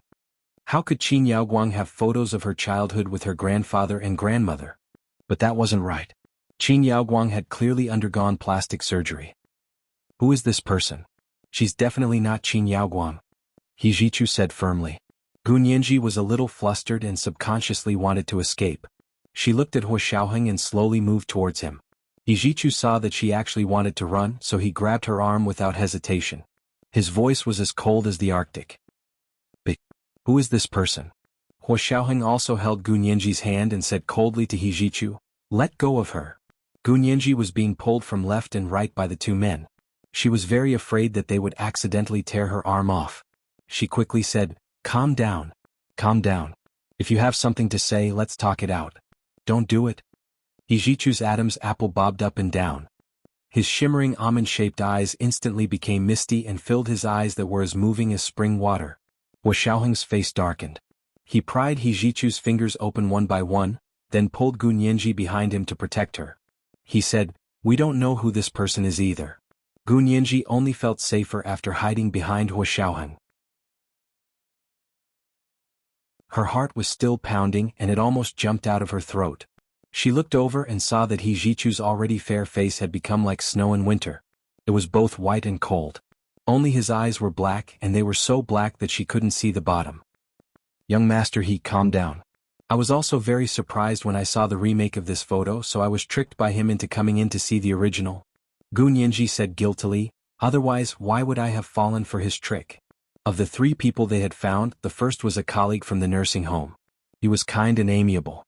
Although he didn't know much, he told them everything he knew. The second was an old woman's neighbor who had Alzheimer's disease. He gave them crucial information. Therefore, when it came to the third friend, Gu Nianji subconsciously felt that this person would give them more useful information. This was how people's thinking was. If there was one, then there would be two, then there would be three. The other party also happened to make a move here and caught them off guard. Fortunately, Gu Nianji was with Hua Xiaoheng. Even if there was an accident like this, they could still save themselves. The most powerful person wasn't someone who could calculate everything perfectly at all times. Of course, such a person didn't exist at all. The most powerful person was someone who could adapt to the situation and protect himself when the environment changed. This kind of person would always be invincible. Yijichu didn't know how Gu Nianji and the others had coincidentally found this place, but he knew that they definitely didn't coincidentally come here. How could there be so many coincidences? It was just that someone was scheming and planning. Yijichu suppressed his racing heart and carefully looked at the photo again. The three people in the photo had an intimate and natural attitude. It was obvious that they were a family. Since the two adults were his grandfather and grandmother, then who else could the little girl sitting so intimately with them be? Yijichu looked at the photo for a long time. Suddenly he looked up at Gu Nianji. She smiled at him shyly. Her plump lips curved up, and her big eyes also curved into crescent moons. It happened to coincide with the little girl's smile in the photo. A thought flashed through Yijichu's mind. It was like a bolt of lightning exploding in his heart. He was covered in cuts and bruises, and all his support and faith collapsed at this moment. Yijichu staggered 2 steps back and stopped when he hit the corner of the table behind him. He turned around in a panic and didn't dare to look at Gu Nianji's eyes again. He didn't dare to look directly at his heart. This was the first update of the day, chapter 1788. Thinking of someone seeing something. A reminder to everyone about the monthly and recommendation votes. The beginning of the month was also a Monday, so the monthly and recommendation votes were very important. The second update at 8 p.m. Mwah, everyone, little angels.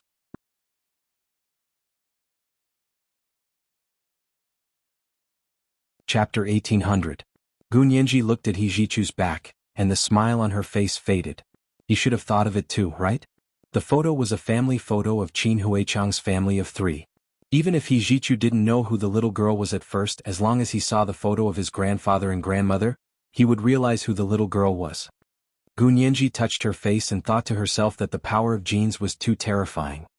Hua Xiaoheng quietly walked to Gu Nianji's side and said to Yijichu, "Young master, continue interrogating these people. I heard that they are related to your mother's car accident. This old man is a friend of your grandfather and grandmother. Also, you have to get the surveillance cameras in this house as soon as possible, or this old man will blame you." Hua Xiaoheng believed that with Yijichu's methods and ability, he would be able to pry open the old man's mouth. Gu Nianji also sent the video of her and Hua Xiaoheng in the basement to Yijichu. She said, "This is the video of the two of us being locked in the basement. I can't see it clearly at the beginning. Later on, those men jumped down with baseball bats and tried to take our lives. However, the video is very clear, but the camera is a little shaky. Yijichu. Let's go.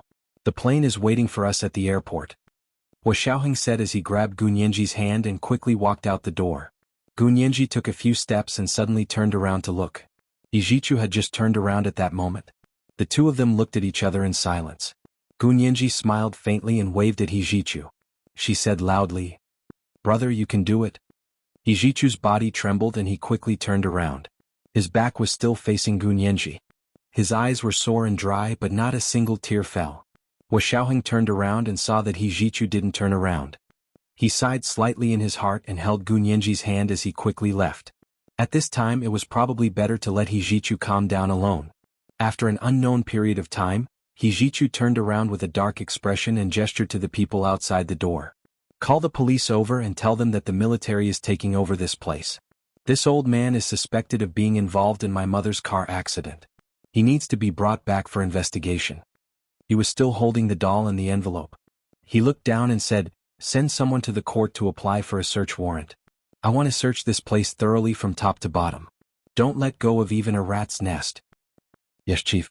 As soon as Yijichu gave the order, his men immediately took action. While calling the police, he went to the court to apply for a search warrant. At the same time, he negotiated with the police, hoping that the military would take over the case. When the other party heard that Yijichu was personally handling the case, he immediately agreed. At the same time, he sent many police officers over to guard the place tightly. Half an hour later, Yijichu's personal secretary ordered someone to push a stretcher over. The unconscious old man and several burly men with broken arms and legs were carried away on the stretcher. They had to be sent to the military hospital to have their wounds bandaged before being sent to the imperial capital for trial.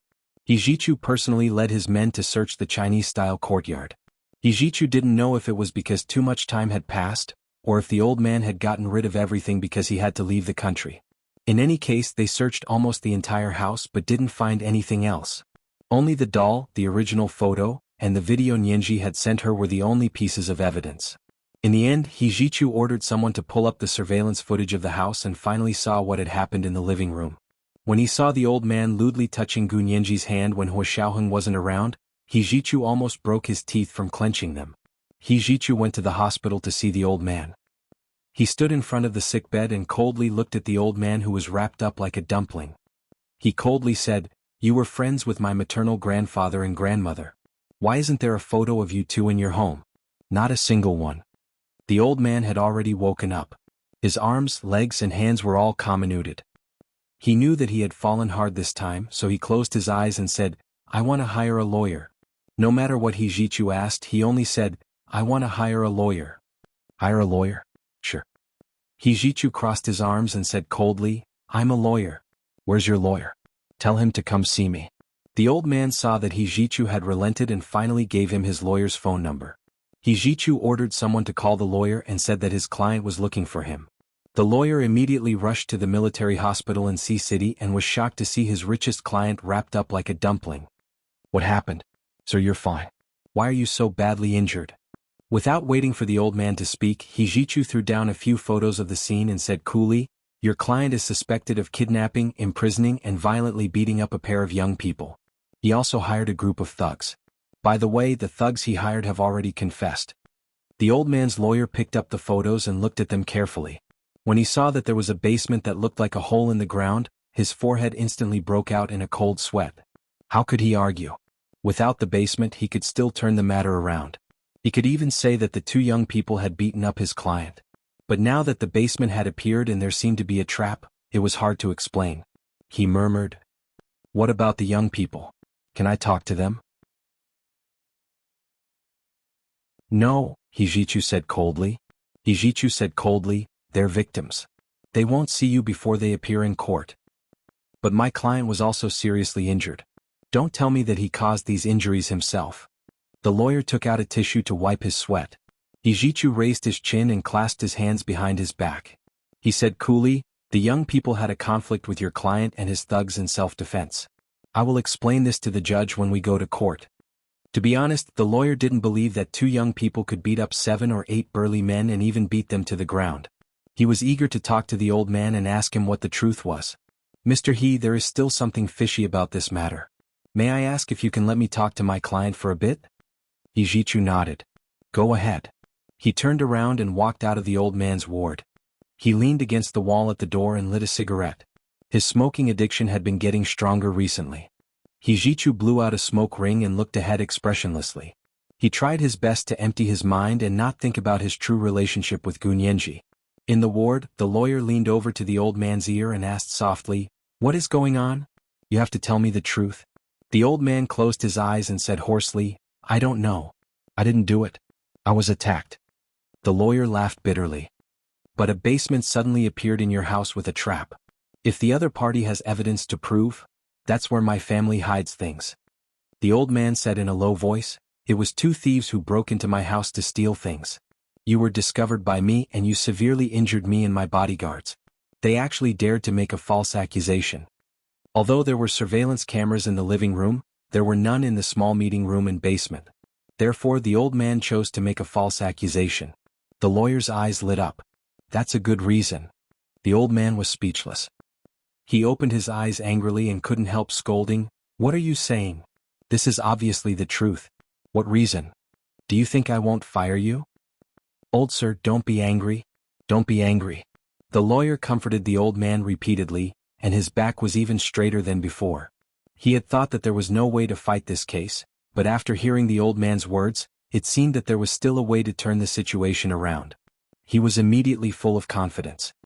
"Don't worry, I'll go explain the situation to young Master He now," the lawyer said as he pushed the door open to look for Hijichu.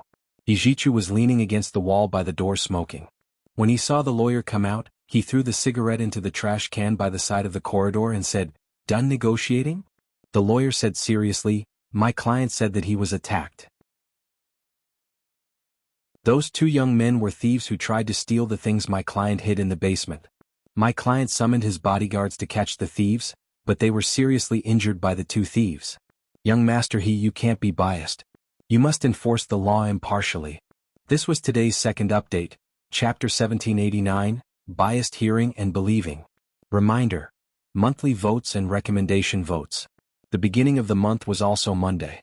Monthly votes and recommendation votes were very important. Moi, all the big shots and little angels.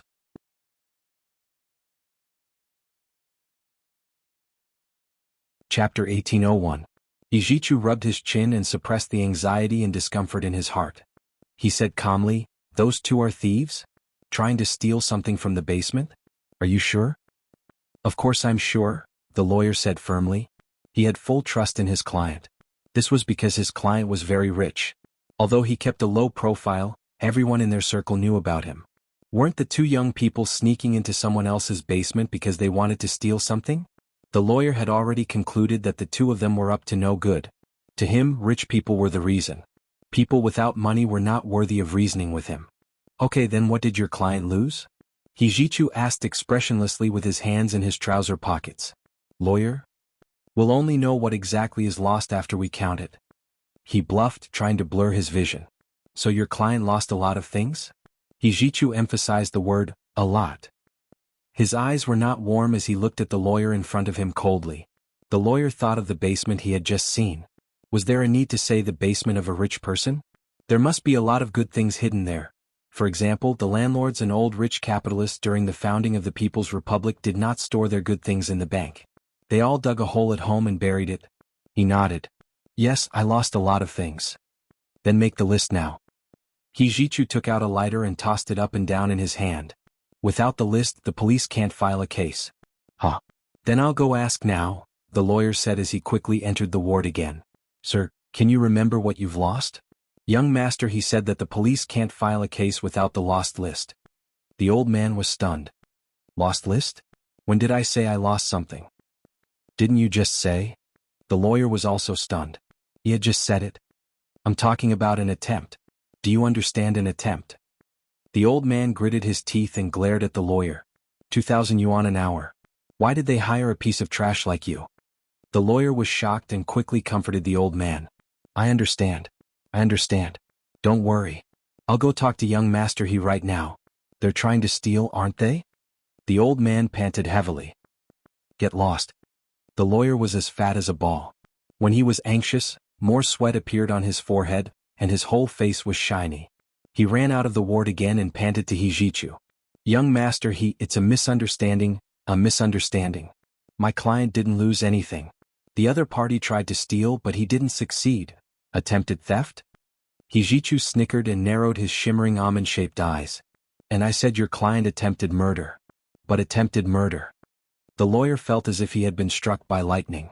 He glared at Hijichu and said, Young master, you can't just say that. My client was beaten half to death by them. He might have to spend the rest of his life in a wheelchair, and you're accusing him of attempted murder. Where's the evidence? Of course the evidence has to be handed over to the police. Why should I show it to you? Hijichu put away the lighter and his expression turned cold. Enough.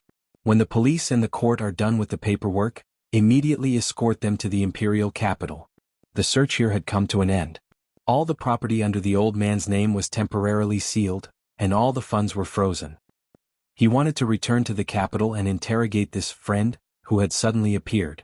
Why did he have a doll that looked like the doll that Nianji had played with when she was young? Why did he have a family photo of his grandfather and grandmother, as well as a photo of his mother before she had plastic surgery? Hijichu couldn't look at the photo directly. Gu Nianji and Hua Xiaoheng came out of the old man's Chinese-style courtyard. They immediately called a taxi and went straight to the airport. The pilot of Lu Jin's private plane had already made arrangements with the airport and would soon be able to take off back to the imperial capital. They rushed to the airport and after a simple security check, they finally returned to Lu Jin's private plane. When Hijichu brought the old man and his thugs to the hospital in Sea City for treatment and bandaging, Gu Nianji and Hua Xiaoheng were already on the flight back to the imperial capital. Gu Nianji didn't speak, nor did she look at her phone.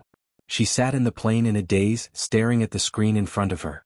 There was an old movie on the screen, but she didn't pay attention to it at all. Hua Xiaoheng knew that she had suffered a great shock, so he didn't disturb her for the time being. He just wanted her to slowly get used to it. At around 9 o'clock in the evening, the plane landed at the imperial capital airport. Gu Nianji looked at the clear night sky and felt the cool and fresh air of the imperial capital's spring night. She sighed softly.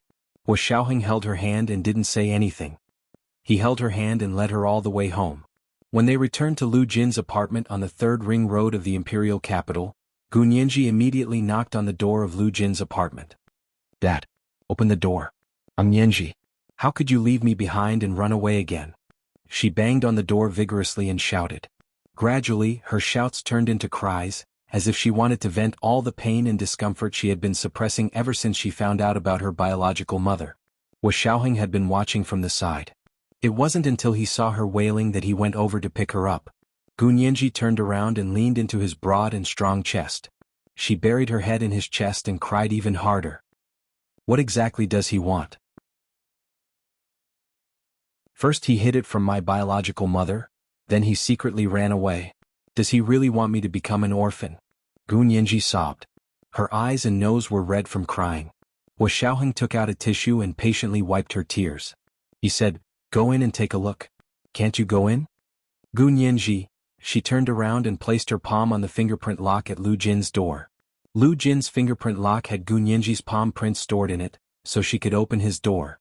The door opened with a click, revealing the familiar living room. For the past few months she had almost treated this place as her second home.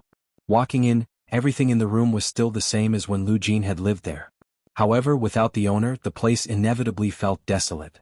The loneliness in the midst of the beautiful flowers was the most deadly desolation. Gu Nianji looked around and didn't give up. She rushed to the secret door of Lu Jin's laboratory and opened it. The lights in the laboratory lit up. A few beams of light shone down from the roof, and Lu Jin's holographic image gradually took shape. Nianji, my daughter, you're finally here. Lu Jin's holographic image looked at his watch. You spent time to find me. Gu Nianji's tears had almost dried up. She wiped her face with the back of her hand and shouted, Dad, don't be like this. I know you're still alive. You're not dead. Don't make it sound like your last words. I won't believe it. I won't believe a word of it. Although she said, I don't believe it, she fell into panic when she saw the holographic image that was exactly the same as Gu Xiangwen's. They were counterparts. Would the life trajectories of the counterparts be the same? Would Lu Jin die in the resistance like Gu Xiangwen? Gu Nianji's legs went limp, and she sat on the floor of the laboratory. She looked up at the holographic image and muttered, Dad, what are you doing? Tell me and I'll help you. Hua Xiaoheng couldn't bear to watch.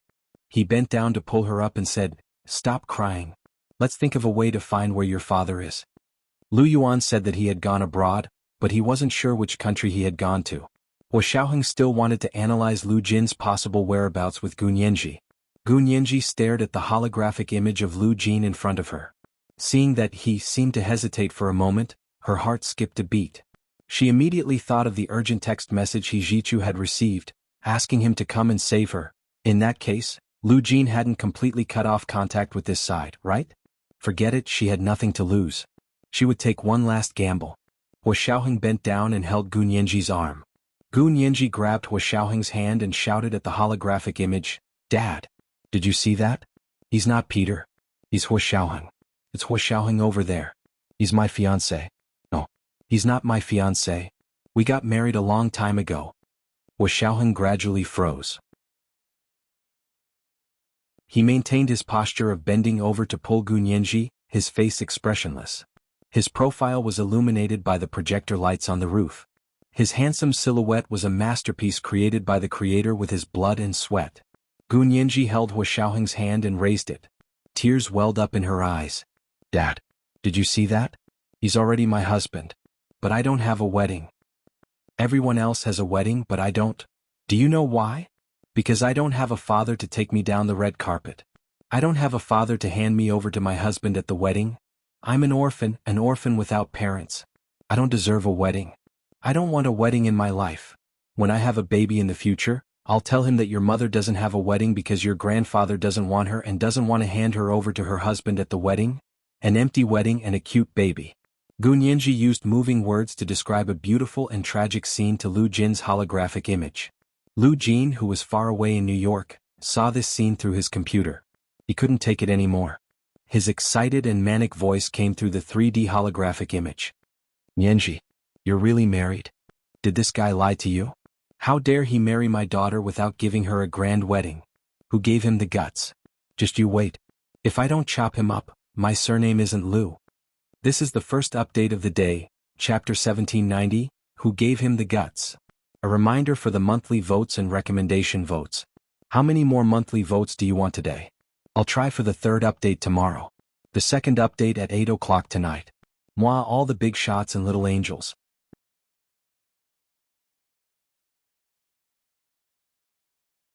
Chapter 1802. Gun Yanji held Hua Xiaoheng's hand and stood up from the ground. "Dad, your surname isn't Lu to begin with."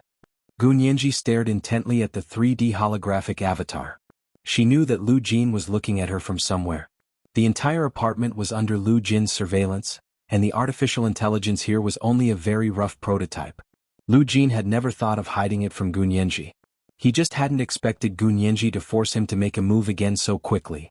He thought that by the time Gun Yanji realized that he was gone, he would have finished his business and said goodbye to her forever.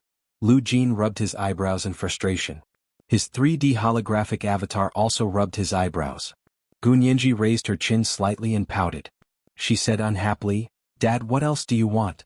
Is there anything more important than living a good life with me?" This reminded Lu Jin. If Gun Yanji wanted to live a good life, he had to help her get rid of future troubles. Lu Jin coughed and restrained his emotions. He said, "Nothing, don't let your imagination run wild." Before he could finish, Gun Yanji interrupted him and said firmly, "I'll come look for you. If you have something to say, let's talk face to face. I just discovered a secret and I need you to explain it to me." "What secret?" Lu Jin wanted to cut off the communication, but he couldn't bear to. His gaze kept lingering on Gun Yanji's belly. After hesitating for a long time, he asked tentatively, "You're pregnant?" Gun Yanji. This train of thought was too jumpy. "Pregnant? What?" Gun Yanji deliberately spoke vaguely and ambiguously. "Anyway, even if my child is born, he won't have a grandfather. Perhaps in the eyes of others, he'll be born out of wedlock, that is, an illegitimate child." At this point, Gun Yanji suddenly felt awkward. She herself seemed to be a born out of wedlock. Gun Yanji's eyes flickered. Before she could explain, Hua Xiaoheng had already rubbed her head unhappily. "What nonsense are you talking about? How could our child be born out of wedlock?" Lu Jin had already backed down and planned to ignore Gun Yanji no matter how much she cried. However, when he saw Hua Xiaoheng's intimate behavior and thought about the strangeness of this Peter that he had noticed before, Lu Jin immediately became angry again. Xiaoheng, let go of your hand. We haven't even had a wedding yet, so what right do you have to call yourself a husband? But we're really married and we have a marriage certificate. Xiaoheng understood Gu Nianji's intentions and began to add fuel to the fire. Marriage certificate, my ass. Lu Jin spoke without thinking. He was so angry that he almost had high blood pressure in front of the computer. He slapped the computer table and said angrily, if there's no wedding, it's not considered a wedding. This is the rule of our Gu family. Gu Nianji interrupted casually. Isn't your surname Lu? Lu Jin, looking at this daughter who had married him off without a wedding and was even siding with an outsider, Lu Jin was really angry. But what could he do? Of course he could only forgive her. Lu Jin closed his eyes and held the mouse in his hand. He lingered in front of the close icon on the screen for a long time, but he still couldn't do it. It was easy to make a decision when he didn't see Gu Nianji. But as soon as he saw her, his determination began to waver. Now there was another thing that he was more worried about. What should he do about her wedding? Lu Jin couldn't tolerate the fact that he had a marriage certificate but didn't have a wedding. He took a deep breath. Nianji? Gu Nianji was afraid that he would back out again, so she quickly said, Dad, where are you? Tell me the place. I want to be with you. Nonsense. Lu Jin's frown deepened. How can you come here? Stay here and don't cause trouble. Dad. Without your protection, look, I'm in danger again. Gu Nianji put on a pitiful expression and covered her abdomen with her hands. Although Xiaoheng knew that it was impossible for her to be pregnant, he still couldn't help but look over. Lu Jin could see it even more clearly. The obsessive-compulsive disorder patient couldn't stand this ambiguous situation. He raked his messy hair with his hand and said helplessly and weakly, Is it really possible that you're pregnant? Then all the more reason not to come. No, I'm not pregnant. Gu Nianji shook her head repeatedly and put on a she's clearly pregnant but refuses to admit it posture. Xiaoheng also said, No, how is that possible? However, when he said this, his eyes deliberately wavered. It was obvious that he was insincere and had a guilty conscience. Lu Jin's heart was about to jump out of his throat. His eyes were red and he slammed his hands on the keyboard and said, Stop pretending, you too.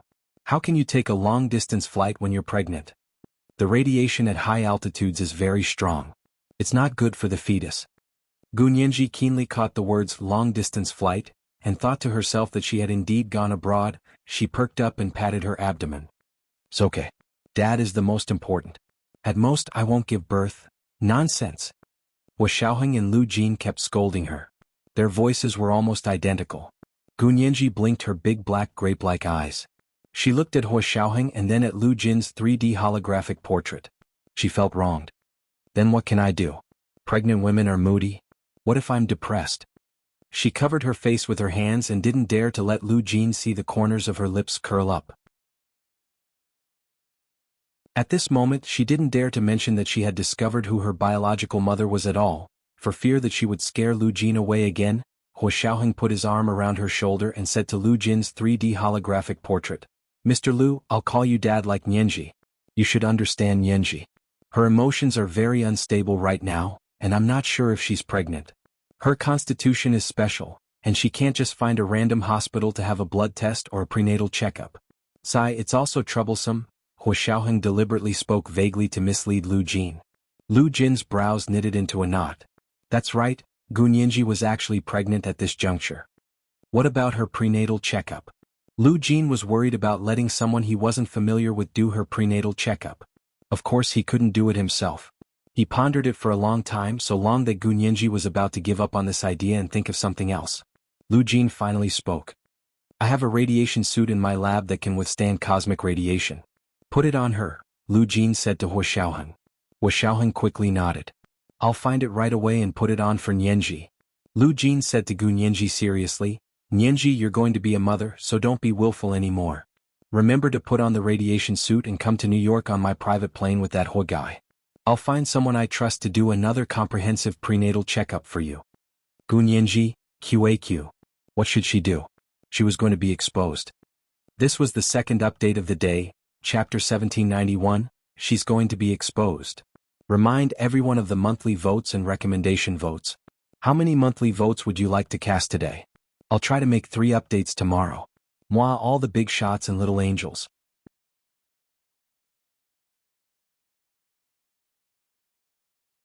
Chapter 1803.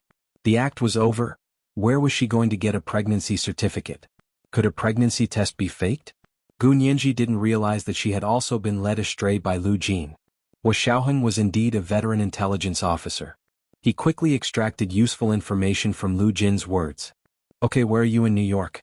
Nianji and I went to New York. How can I contact you? Can I call your old phone? Xiaoheng asked immediately. Lu Jin waved his hand. Okay, I received every call you made, but I forwarded it on my computer at home. The corners of Gu Nianji's mouth twitched. She silently cursed Xiaoheng for being the king of acting. Even in the face of the danger of being exposed, his expression didn't change.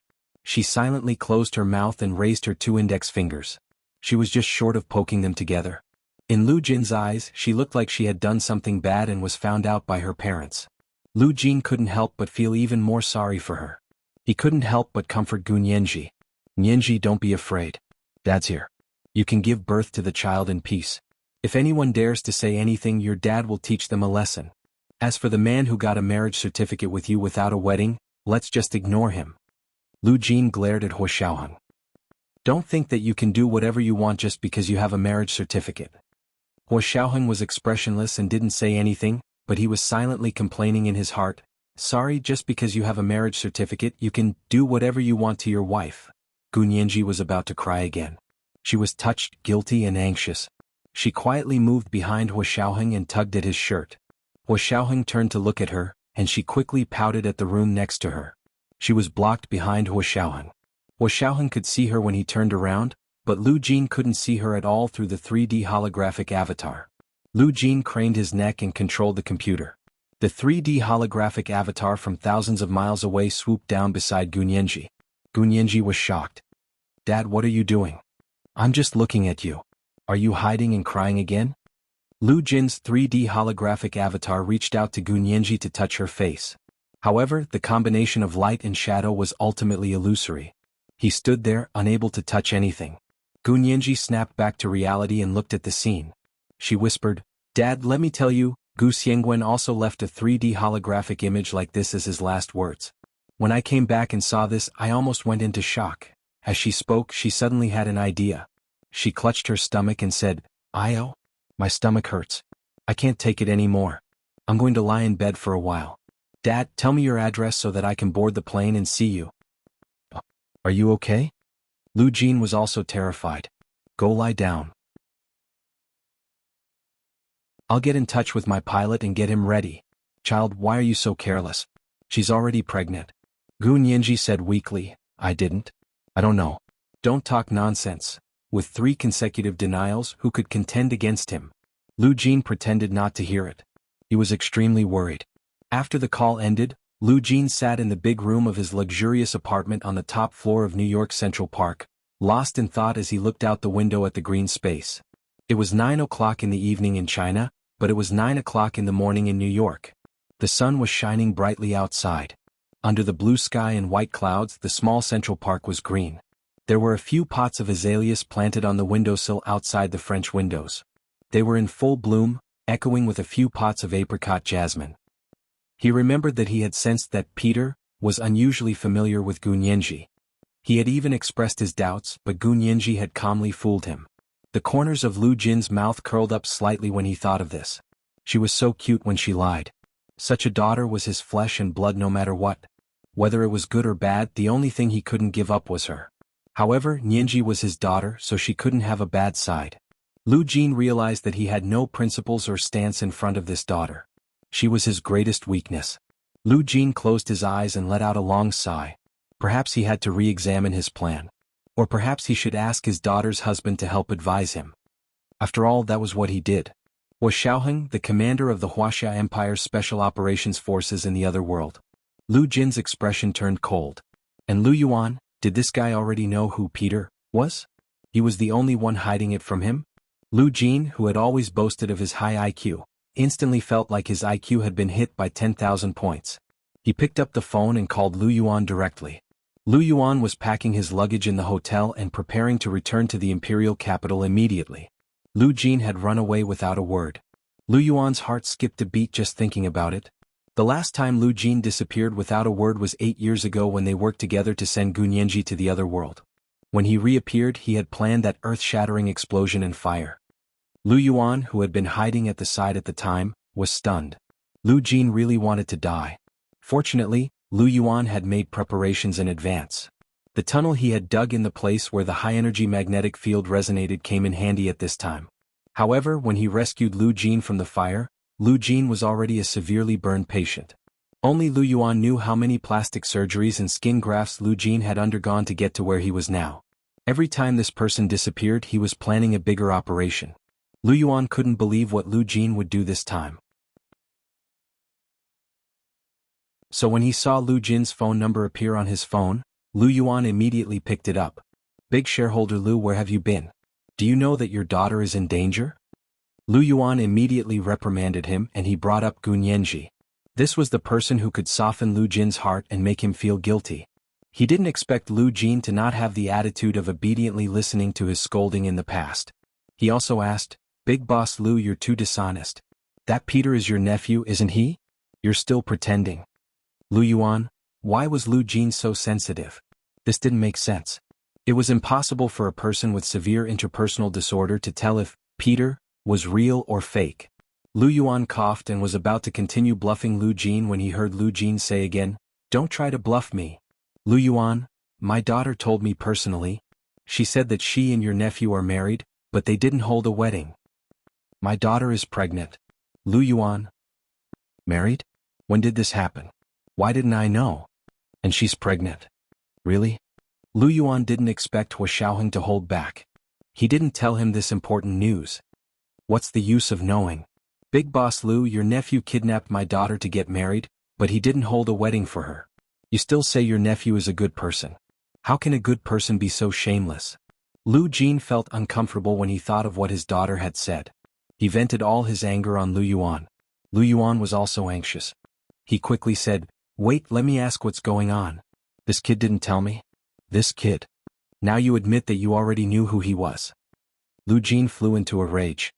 "As expected, you hid it from me. Is it fun to fool me?" He was so angry that he threw his phone and sat alone in the apartment, hugging his head and sulking. Lu Yuan couldn't get through to him again. He thought for a moment and called Hua Xiaoheng directly. Hua Xiaoheng was packing his luggage in the apartment. He was going to take Lu Jin's private plane to New York with Gunyenji tomorrow. They had to rush to New York to meet up with Lu Jin. Of course, they couldn't waste a single moment. Gunyenji had used stomachache to fool Lu Jin just so she could pack her things and set off.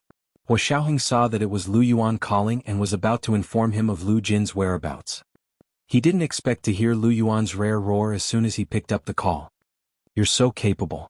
Are you bullying a girl who doesn't have an adult to back her up? You sent her away with a marriage certificate? Our Hua family doesn't have a son like you." "Hua Xiaoheng?" Lu Yuan's voice was so loud that Gunyenji could hear it clearly from the side. However, she had no intention of defending Hua Xiaoheng. She lay on the sofa and scrolled through her phone, but the corners of her mouth curled up happily. She finally understood what it felt like to be protected by a family. This feeling was completely different from the love between a man and a woman. The love of a family didn't need to worry about gains and losses, and didn't need to care about who loved more and who loved less. A child who was loved by a family would never feel lonely. The missing piece at the bottom of her heart was finally filled up. However, Hua Xiaoheng couldn't shut his ears and not listen. He could only smile bitterly as he listened to Lu Yuan scold him for a while before saying, "It was a special situation at that time. It was a stopgap measure." "A stopgap measure? You have the nerve to say that? Can you get someone pregnant with a stopgap measure?" Hua Xiaoheng? He glanced at Gunyenji with a dark face. It was all her good idea. Now that she had caused a mess, he had to deal with the aftermath. Gunyenji felt his gaze and turned to look at him. She didn't have time to hide the sly smile on her face like a little fox. Hua Xiaoheng's heart softened when he saw her like this. He reached out and patted her head. He couldn't bear to scold her, so he coughed and said to Lu Yuan, "Uncle Lu is in New York. He asked me to send Yenji to New York. Do you want to come with us?" This was the first update of the day, Chapter 1792, You Can Do Whatever You Want with a Marriage Certificate. A reminder to everyone about the monthly votes and recommendation votes. Today was the third update. Yesterday's monthly votes were too awesome, At 1 o'clock in the afternoon, the second update. 8 o'clock in the evening, the third update. Moi, everyone, little angels.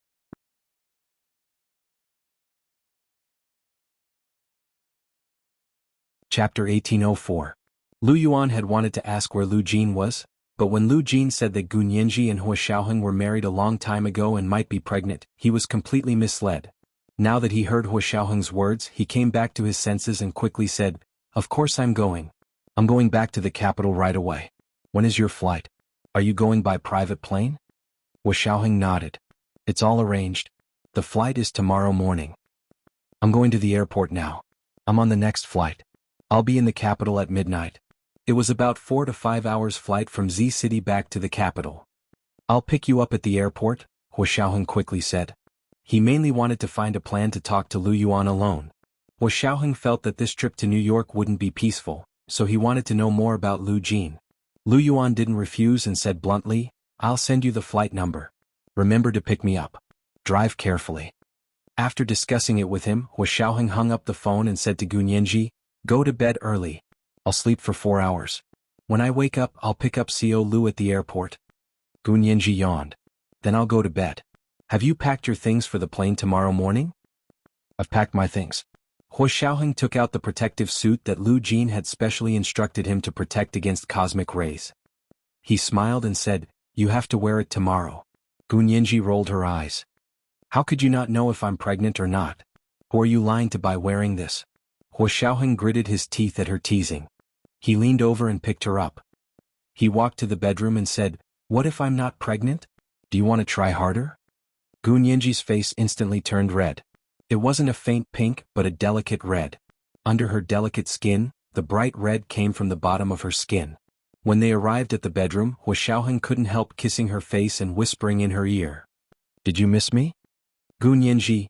She stared at him, and the sly smile on her face gradually faded. She hooked her hand around his neck and pulled him down. She kissed his lips and murmured, "Yes." She had missed him so much that she thought she would never see him again. Hua Xiaoheng kissed her lips for a while and felt that the room was getting hotter and hotter. There were beads of sweat on his forehead, but he didn't have time to wipe them off. He placed them on her head to calm her racing heart. His body was clamoring again, every inch craving her. Hua Xiaoheng asked, "Do you want me?" Gun Yanji. She wanted to say no, but her legs had already wrapped around his muscular waist. Hua Xiaoheng was tall and burly, and his back strength was outstanding. Gun Yanji's slender legs wrapped around his waist. It was like she was climbing a stone statue. Her legs were spread apart and her entire body was spread apart. Hua Xiaoheng couldn't take it anymore. He lowered his head and kissed her again and again, letting her bare her teeth and claws like a fierce kitten and tear at his clothes. In the end, he was only left with his underwear. Hua Xiaoheng finally pressed Gun Yanji's hand down. His hands were like iron pincers, immobilizing Gun Yanji. "Don't you want it?" Gun Yanji asked. She was shocked by herself. Her tone was so seductive that it could drip water. It was too shameful. Hua Xiaoheng held her hands tightly and stretched them above her head. Gun Yanji had no choice but to puff out her chest.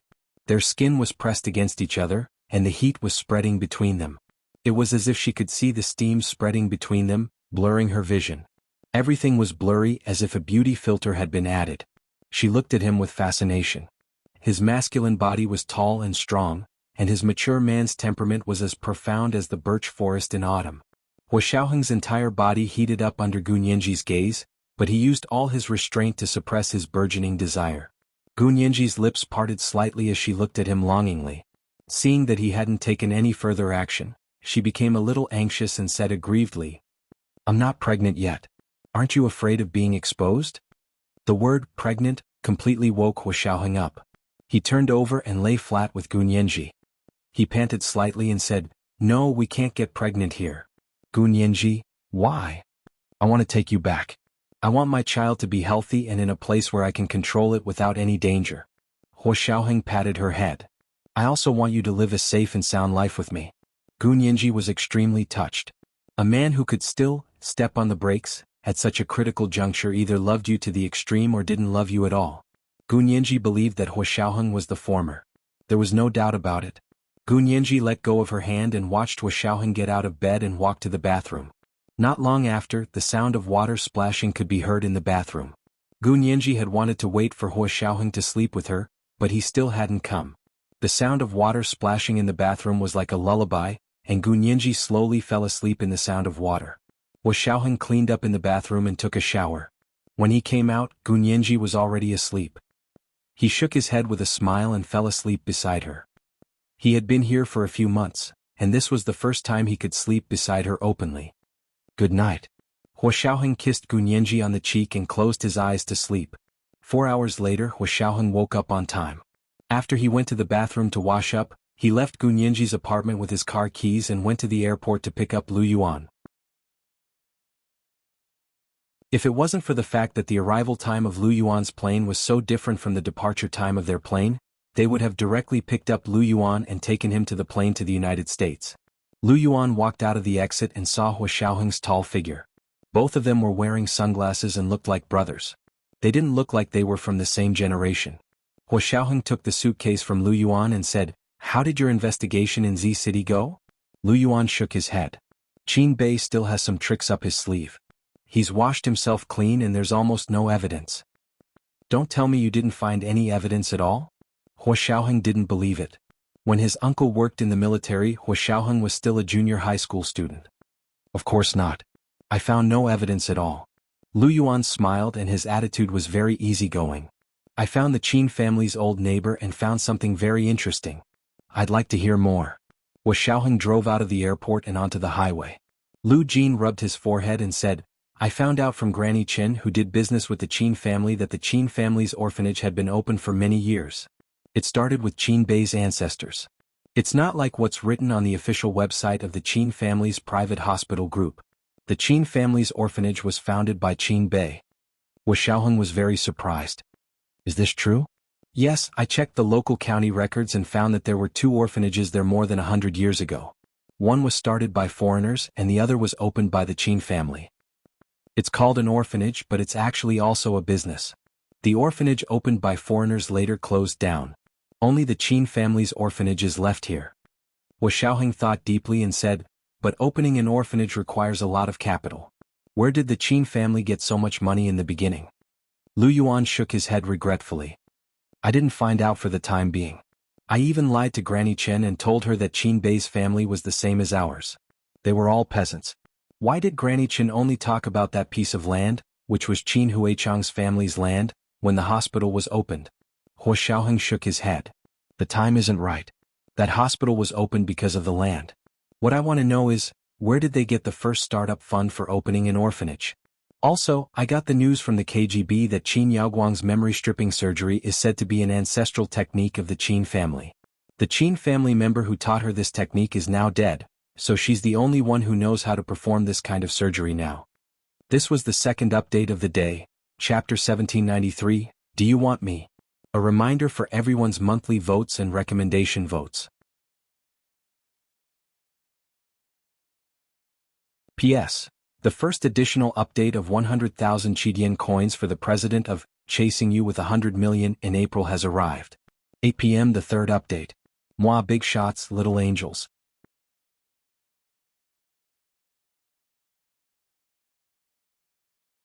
Chapter 1805. Lu Yuan snorted. What a coincidence. A skill that can only be passed on to women and not men? You believe it? It doesn't matter if I believe it or not, but even the KGB only knows that it's a member of the Qin family. They don't know who it is exactly. They've done a good job of keeping it a secret. Hua Xiaoheng drove the car into the underground garage and returned to the apartment upstairs with Lu Yuan. Lu Yuan was travel-worn and he would have to go to New York with them soon, so he said to Hua Xiaoheng, I'll go take a shower first. What time is the flight to New York? Hua Xiaoheng looked at his watch. There's still 2 hours. Okay, see you later. Gu Nianji was woken up by the smell of breakfast. She could smell the fragrance in her dreams. She looked at the table full of crystal soup dumplings, crab shell yellow pastries, red bean purple rice porridge, and glutinous pumpkin glutinous rice balls and salivated. Unfortunately, she woke up before she could eat it. She let out a cry and kicked the blanket away to get up. Hua Xiaoheng pushed the door open and came in. He smiled and said, Hurry up and have breakfast. President Lu is back. Gu Nianji's eyes lit up. President Lu made breakfast. No wonder it smells so good. Hua Xiaoheng's cooking skills were indeed good, but he was still slightly inferior to Lu Yuan's. Hua Xiaoheng curled his lips. I made it. Why, are you disappointed? Gu Nianji pursed her lips. Stop joking. It must have been President Lu. I can smell the difference in the fragrance. Look at how capable you are. Hua Xiaoheng laughed and shook his head. Okay, you guessed right. It was indeed President Lu who made it. I'll help him. Gu Nianji changed into her home clothes, raked her hair with her hand and rushed out. In the dining room, Lu Yuan was dressed in a black, slim casual jacket and beige wool trousers. He held a newspaper in his hand and leisurely bathed in the morning light in front of the French windows of the dining room. Gu Nianji called out happily, "Good morning, President Lu." Lu Yuan put down the newspaper and looked at her with a smile. His gaze inadvertently swept across Gu Nianji's abdomen and he nodded. Good morning. Hurry up and eat breakfast. It's all prepared for you. On the rectangular dining table, a bowl of black sesame whole wheat cereal milk soup was placed in front of Gu Nianji's usual seat. It was very thick and gave off a seductive aroma. 2 round jam, walnut and sesame dumplings were placed on a small white porcelain plate.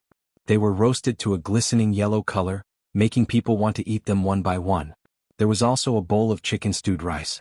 The chicken meat was fresh and tender. It was the kind of chicken that was raised in the wild and had not eaten any additives. It was the kind of fineness that caged chickens that were raised on a large scale didn't have. The rice used was naturally grown rice. The grains were plump and there were black shiitake mushrooms, green peas and white winter bamboo shoots in the middle. They were all diced to make it more flavorful. Beside the braised chicken rice was a glass of low-fat milk, the nutritious drink that Gu Nianji drank all year round. In front of Hua Xiaoheng and Lu Yuan was a large plate of white and fat buns. Gu Nianji sniffed and smelled like beef. There was also a large pot of corn millet porridge, and a plate of rolled pancakes for stir-fried shredded meat, coriander and green peppers.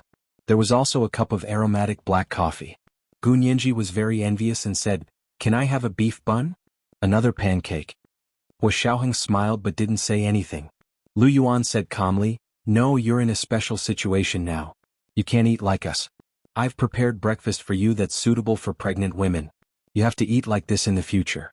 Pay attention to nutrition and can't be picky." Gu Nianji, QAQ. She really couldn't lie. She smiled sheepishly and said, "Actually, it's not necessarily true. Even the pregnancy test can't be tested now." She had to lay the foundation for herself and slowly show them the cruel truth that she wasn't pregnant. Lu Yuan said nonchalantly, "The pregnancy test isn't accurate at all. When we get to New York, I'll ask your father to test your blood." Blood tests and ultrasound were the 2 tests that confirmed pregnancy. Pregnancy tests and test strips were just household aids. The corners of Gu Nianji's mouth twitched. She thought to herself, "Uncle, is it really good for a man to know so much?" She bit the bullet and finished her pregnant breakfast, and immediately rushed back to wash up. Not long after, the 3 of them were already sitting on Lu Jin's private plane. The destination of the flight was JFK Airport in New York. It was a 12-hour flight from Huaxia to the United States. Gu Nianji fell asleep again after getting on the plane. Because she hadn't slept well last night, she was catching up on her sleep on the plane. But in Lu Yuan's eyes, this was another piece of irrefutable evidence of pregnancy. He also reminded Hua Xiaoheng, "Don't disturb Nianji's rest. Come to my side and talk. Let her sleep alone for a while." Hua Xiaoheng? However, he didn't dare to disobey his elder's orders. However, seeing how serious Lu Yuan was, Hua Xiaoheng didn't dare to continue hiding it. He sat down in front of Lu Yuan and said in a low voice, "Actually, Nianji isn't pregnant. We're using this method to force her father to appear, Lu Yuan." He wanted to ask, "No way?" But the person in front of him was Gu Nianji's husband. If he said that Gu Nianji wasn't pregnant, how could he insist? Lu Yuan glared at Hua Xiaoheng and kicked him angrily. "Look at what you've done. Explain it to her father when you get to New York. Don't expect me to help you."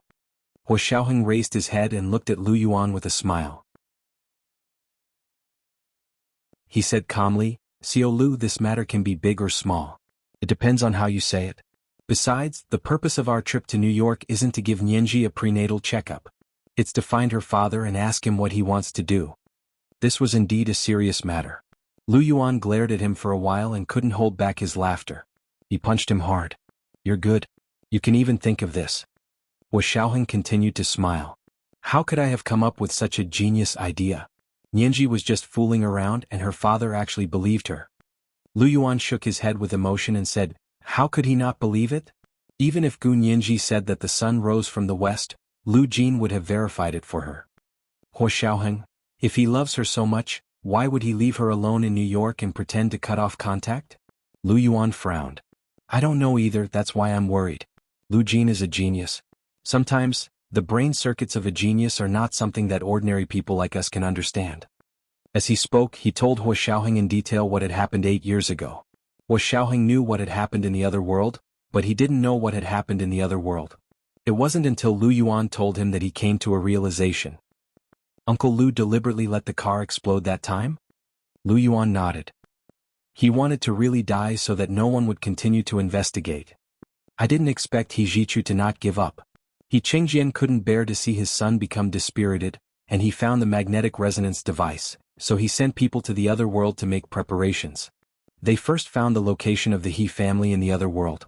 Unfortunately at that time He Qingjian and He Zhichu weren't in their hometown. They didn't know where they went. They used the identity of the He family in the other world as a cover. They used the technology and financial resources of this world to rise strongly in South America in the other world. They killed the biggest drug lord in Colombia almost overnight and rose strongly to become the underground godfather of South America. They also worked with the CIA in the other world to secretly search for Nianji all over the world, but to no avail. 3 years later, He Zhichu pulled himself together from his decadence and insisted on going to the other world to look for Nianji personally. He Qingjian originally didn't allow it because He Qingjian and He Zhichu in the other world had lost contact. What if they were still alive? He Zhichu would be courting death if he went. He didn't dare to let his son take the risk. But he couldn't resist He Zhichu's desperate request. He said that if he didn't look for Nianji, he wouldn't survive alone. He threatened to die, so He Qingjian finally let him go.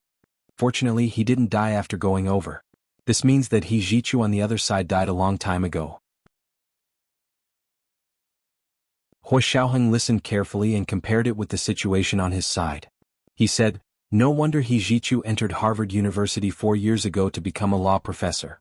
He quickly made a name for himself in the legal world. This should have been due to the CIA's matchmaking. Why didn't he contact us? Huo Xiaoheng said regretfully. Lu Yuan understood this very well. They used their identity as the He family to set up a base in South America. It was more convenient to cooperate with the United States. Besides, you protected Nianji so well that they couldn't get any information, so they could only stay put. When it came to finding people on a global scale, the CIA was better at it. Huo Xiaoheng understood. Later, we couldn't find out Nianji's background, so we simply let her go to university and interact with society. That way, if someone was looking for her, they would be able to find her. If Gu Nianji had been in the Special Operations Forces base, He Zhichu would never have been able to find her even if he had turned the world upside down. Lu Yuan laughed. Who's the Oriole and who's the Mantis? We can still talk about it. Huo Xiaoheng understood the whole story. Because He Zhichu's current identity was most likely Gu Nianji's biological brother from the same mother but different father, Huo Xiaoheng no longer had any grudges. He smiled and said, young master, he is very considerate. If I have the chance, I'll have to thank him for taking care of Nianji when she was young. Lu Yuan rolled his eyes at him. You're really good at rubbing salt in the wound. Huo Xiaoheng paused for a moment and remembered that Lu Yuan still didn't know about this. He picked up his phone and sent Lu Yuan a text message. There's a clue about Nianji's biological mother. It's very likely that she's Qin Suwen. Lu Yuan felt his phone vibrate. He looked down and his eyes widened. He cried out involuntarily. What? Are you serious? How could he not know the famous Qin Suwen? It was too shocking to suddenly say that she might be Gu Nianji's biological mother. Even someone as experienced and calm as Lu Yuan almost lost his composure. This was today's third watch, Chapter 1794, Rubbing Salt in the Wound. A reminder for everyone's monthly votes and recommendation votes. Moi all the big shots and little angels.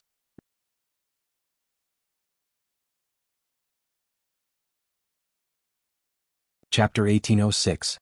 Huo Xiaoheng immediately sent another text message. Don't say it out loud. This is Uncle Lu's private plane. Huo Xiaoheng had no doubt that Lu Jin would be monitoring this place. He didn't want to reveal this matter for the time being. Lu Jin chose to hide it from Gu Nianji, which meant that there was a lot going on here. Moreover, there was also an elusive time bomb He Qingjian involved, so it was best if, I know, the heavens know and the earth know. Lu Yuan quickly understood and hid his surprised expression. He lowered his head and sent a text message to Hua Xiaoheng. How did you know? Hua Xiaoheng only replied with one sentence. We saw a family photo of young Master He's grandfather's family. The little girl in it looked very similar to Nianji.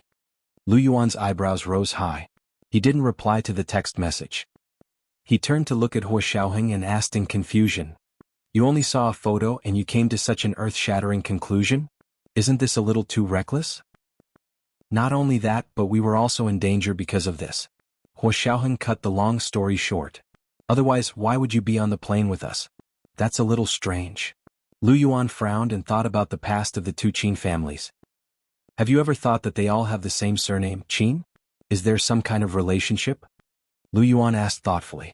Hua Xiaoheng leaned back in his seat indifferently and said calmly, even if there is, it's a very distant relationship. Otherwise, Qin Huichang wouldn't be unwilling to sell the land when Qin Bei wanted to buy it. A piece of land that seemed insignificant at the time, if the two families were very close relatives, there would be no need for it to be so complicated. Moreover, judging from the ancestors of the two families, they shouldn't be the same family. They just happen to have the same surname. Lu Yuan nodded. I thought about it and thought that was the only reason. The Qin family is now being held back by the He family, so we can ignore them for the time being. It's more important to take care of Lu Jin first. Hua Xiaoheng grunted. He remembered Gu Nianji's pregnancy, and wanted to say something but hesitated. He had a headache about how to explain it to Lu Yuan. Lu Yuan saw that he seemed to have something to say and snorted unhappily.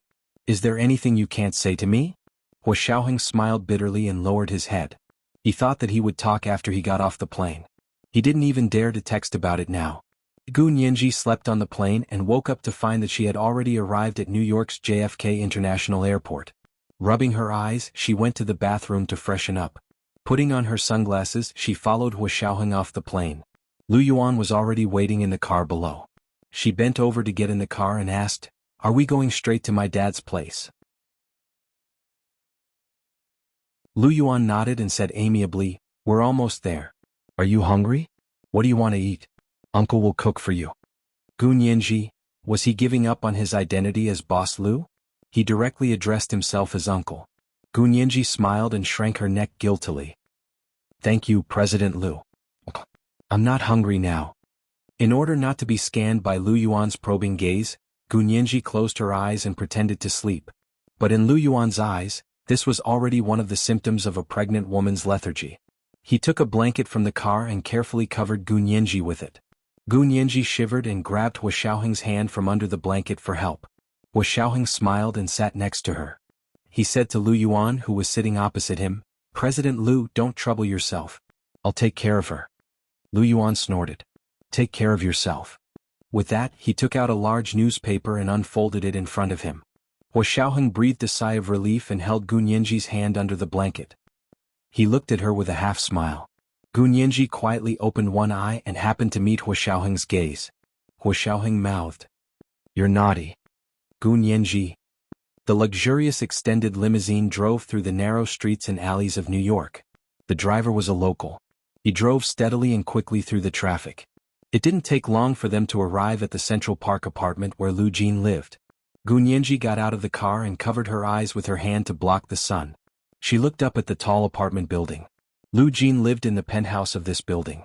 The three of them carried their simple luggage into the elevator and went straight to the entrance of Lu Jin's apartment.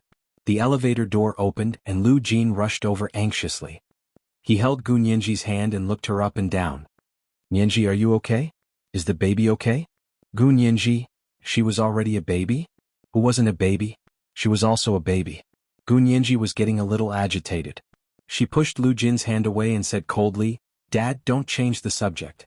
Let's talk about why you left us behind and came to this godforsaken place alone. Lu Jin froze for a moment and quickly corrected her seriously. This is New York's Central Park Mansion District. It's the most prosperous place in the entire United States, not a godforsaken place. You're still going to be picky with me at a time like this. Gu Nianji pointed her hand at Lu Jin's chest and walked out of the elevator step by step. With every step she took, Lu Jin took a step back. He had to look at her carefully, afraid that she would fall. Xiaoheng's head hurt even more as he watched from behind. He quickly stepped forward and held Gu Nianji's hand. Nianji, this is your father. You can't be rude. Before Gu Nianji could say anything, Lu Jin was already unwilling. He pushed Xiaoheng's hand away and held Gu Nianji's arm. He said angrily, my girl can talk to me whatever she wants. I'm willing. I'm willing. What does it have to do with you? Don't pretend to be a good person to get on my good side. Let me tell you, I won't fall for it. Xiaoheng, Lu Yuan was amused by this. He followed them out with his suitcase and said, let's talk inside. Are you sure you want to sing in front of the elevator? Gu Nianji lowered her head in shame. She was the one who had first started to sing in front of the elevator. Was Lu Yuan talking about her? Lu Jin saw that Gu Nianji was embarrassed and quickly frowned at Lu Yuan. Boss Lu, why are you so long-winded? Can't I express my joy at reuniting with my girl after a long time? What do you mean by singing a big show? Who's better than you and your nephew when it comes to singing a big show? You two drama queens pretend like nothing happened all day long, and you still have the face to say that we're singing a big show today. The we he was referring to was of course him and his biological daughter, Gu Nianji. Gu Nianji was actually a little embarrassed, but when Lu Jin said it she suddenly felt righteous and didn't feel embarrassed at all. That's right. Didn't he see who was the king of drama queens and his uncle? He actually said that she and her father were singing a big show. Tiske. Gu Nianji wished she could reach out and slap her mouth. She wanted to poke out her tongue and mock Lu Yuan. Lu Yuan sighed and said, see, this is why we didn't tell you. You have to know that we can talk about it anytime and anywhere. Do you think we're surrounded by iron and no one is watching us? If someone hears us, we'll both die. Gu Nianji came back to her senses and quickly pulled Lu Jin into the house. Dad, come in and talk. Lu Yuan had asked him to come in just now, but Lu Jin had retorted and refused to come in. However, Gu Nianji had said that Lu Jin had followed her advice and immediately followed her in. After Lu Yuan and Xiaoheng came in, they carefully closed the door and heaved a sigh of relief. Gu Nianji quickly looked around Lu Jin's apartment. The luxurious duplex apartment on the top floor was decorated in a simple and lively manner. The postmodern style was very obvious. Everything was practical and comfortable, but the furnishings and furniture were very avant-garde and beautiful. It matched Lu Jin's aesthetic sense of a scientist. Gu Nianji sat down on the sofa in the large corner of the living room. She sat cross-legged and looked at the lush green scenery of Central Park through the large glass window opposite her. She stretched and said, Dad, you really know how to enjoy yourself. You left me behind and came here alone to enjoy such a beautiful scenery. Lu Jin sat down beside her and observed her expression without blinking.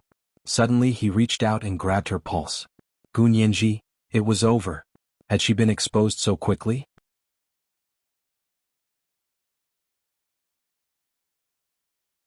Gu Nianji instinctively wanted to retract her hand, but Lu Jin held it tightly. She couldn't help looking at Xiaoheng. Xiaoheng was slightly stunned. He hadn't expected Lu Jin to know how to take pulses? Lu Yuan sat down on the sofa opposite Gu Nianji and Lu Jin and asked worriedly, What's wrong? Do you want to go to the hospital for a checkup? Lu Jin closed his eyes and felt Gu Nianji's pulse. After a while, he let go of her hand and let out a big sigh. He opened his eyes and smiled. Fortunately, you're not pregnant, you're not pregnant. Gu Nianji's heart trembled. Why wasn't Lu Jin angry at her for lying to him? He didn't even ask why. Lu Jin saw that her lips were slightly open and she looked puzzled. He patted her head and said with a smile, Dad has been worried that you'll get pregnant before marriage. I don't mean anything else. Although Dad doesn't care, Dad will still be unhappy if someone who doesn't want to have a wedding takes advantage of the loophole. Nianji, Dad isn't angry at you. Dad is angry at that coward. He'll be struck by lightning if he deceives a little girl to get a marriage certificate but doesn't have a wedding. Xiaoheng rubbed his nose and decided to fight back. Otherwise, Lu Jin would keep pointing at his nose and saying that he was deceiving a little girl. He couldn't afford to take the blame. Xiaoheng said calmly, Uncle Lu, it's not that I don't want to have a wedding, but I want to wait for Nianji to find her father and have a grand wedding. When the time comes, we'll invite all our relatives and friends to celebrate and give Nianji a beautiful memory. These words were extremely sharp and directly stabbed at Lu Jin's weak spot. Lu Jin, suddenly, it was his fault that they didn't have a wedding. Lu Jin wanted to refute, but when he opened his mouth, he was so guilty that he couldn't say a word. After all, not long ago, he had decided to face all the problems alone just to clear the way for Gu Nianji. Gu Nianji felt that Xiaoheng's words were too harsh. Moreover, the reason why she had gotten the marriage certificate first wasn't because of what Hua Xiaoheng had said. She coughed lightly and whispered, "Dad, I'm not pregnant. I was angry that you left without saying goodbye, so I said that on purpose." Lu Jin came back to his senses and patted her hand. He smiled tolerantly and said, I know. But Dad is also worried. What if you're pregnant and you don't have Dad by your side to support you? Dad won't be at ease. Thinking about it again, his previous decision had indeed been a little hasty. Perhaps there would be a better way to discuss it with them. It wasn't easy for him to reunite with his daughter, so he didn't want to be separated forever. This was the first update of the day, chapter 1795, You know, I know, heaven know, and earth know. A reminder for the monthly votes and recommendation votes. 8 p.m. the second update. Moi moi all the big shots and little angels.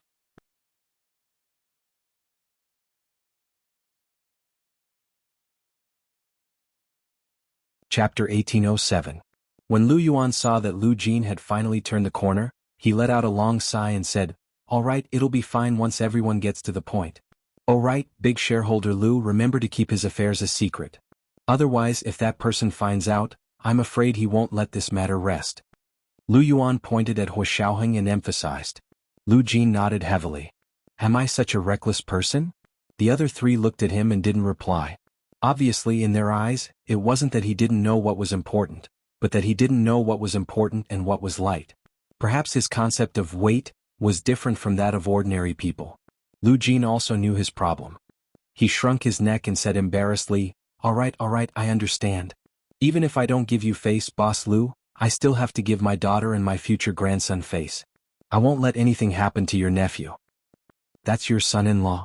Lu Yuan shook his head helplessly. It doesn't count if there's no wedding. He's still a fiancé.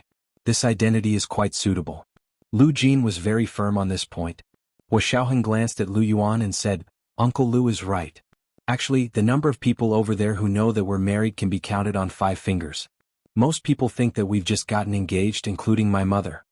Hearing Hua Xiaoheng mention Song Jining, Lu Yuan's mind wandered for a moment and he didn't continue. Only then did Lu Jin relax his brows. He nodded with a smile and said, That's more like it.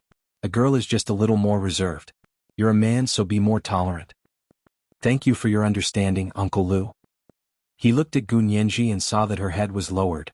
She didn't say a word. He didn't know what she was thinking. Lu Jin patted Gu Nianji's arm. Nianji, what do you think? Gu Nianji nodded. There was a smile in her voice. I'll listen to Dad. It was rare for Gu Nianji to be so obedient. Lu Jin was so touched that he was about to burst into tears. All right, since my daughter has said so, as her father, I will definitely remember the wedding. Hua Xiaoheng was speechless. Was she delaying the wedding? Without batting an eyelid, he pulled the topic back. Uncle Lu, we're here this time to ask you if there's anything you need our help with. Lu Yuan came back to his senses and quickly said, That's right. You've already run away twice. We can't let you continue. No matter what you want to do, can you discuss it with everyone? Gu Nianji also grabbed Lu Jin's arm and said nervously, Dad, what are you going to do? Don't do anything stupid. Those people are not worth it for you to do stupid things. You are not as important as the people from both worlds combined. Just remember this. Hua Xiaoheng was speechless. Are you sure it's a combination of the 2 worlds? The expression on Lu Jin's face was a little strange. He didn't know where to start.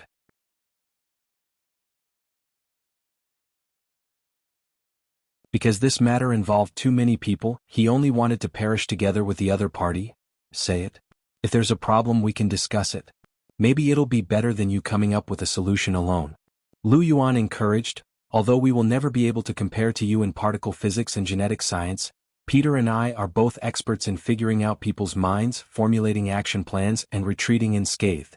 In order to be careful not to spill the beans, Lu Yuan still called Hua Xiaoheng Peter. Lu Jin looked at them hesitantly and said, In the face of the power of the entire country or even the combined power of several countries, you can still retreat unscathed? You're that powerful? Hua Xiaoheng saw that Lu Jin was still doubting their abilities, so he couldn't help but look at Lu Yuan. What misunderstanding do you have about their abilities? Gu Nianji praised Hua Xiaoheng with a smile. Not to mention that he and President Lu have received professional training, even I only learned a little from him. I even caused the German Gestapo to tumble over there. The German Gestapo? How did you offend the German Gestapo? Lu Jin was very confused. Gu Nianji was stunned. She quickly glanced at Hua Xiaoheng and saw that he was looking at her with a half-smile. She had no choice but to grit her teeth and cut to the chase. She said concisely, "That's it. I hacked into their intranet and packed all their information into our mailbox. My girl is so amazing." Lu Jin clicked his tongue and gave her a thumbs up. Lu Yuan still didn't know about this, but with his experience he could tell that Gu Nianji wasn't telling the truth. She was a typical only reporting the good news and not the bad news. However, he didn't expose her. He continued, "Do you believe me now? Your girl is already better than many people. What are you still worried about?" Lu Jin thought about it in his mind and finally said, "Okay, but I can't tell you about this for the time being. How about this? I'm going to the Loller building for a meeting today. I'll be wearing an instant messaging camera. You'll understand when you see it on TV." Gu Nianji was surprised. "You're going to a meeting with a camera? Isn't it too troublesome and too obvious?" Lu Jin laughed. He took out a pair of gold-rimmed glasses from his pocket and put them on. "This is my instant messaging camera." As he spoke, he turned on the curved TV in the living room. Soon what he saw in his glasses appeared on the TV screen. "Is that amazing?" Gu Nianji was amazed and smiled at herself on the TV. "And won't find out about this, will she?" Hua Xiaoheng didn't know what meeting Lu Jin was going to, but holding a public event in the United States, even if it was a meeting, security checks were inevitable. Lu Jin shook his head. "How are we going to check this? You're the only people who know that there's something wrong with my glasses.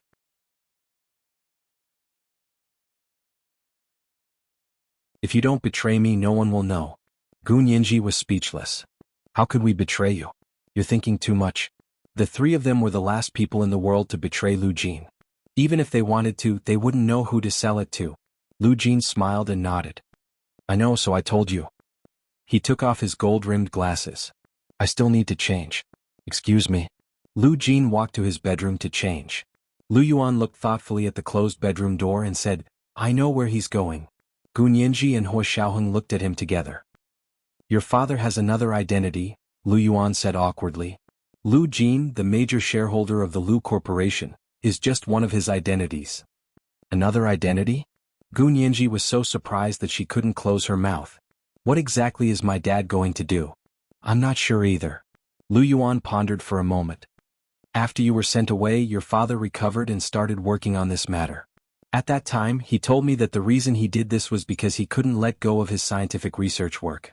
He wanted to keep pace with the world's scientific research achievements and pay close attention to the latest developments in genetic science." Gu Nianji sighed and relaxed her nervousness. She smiled and said, "So he's a scientist. Then it's fine. My dad has made full use of himself. It would be a huge loss to humanity if such a genius didn't become a scientist." Looking at Gu Nianji's relieved smile, Lu Yuan smiled. "He's not a scientist. Then what is it?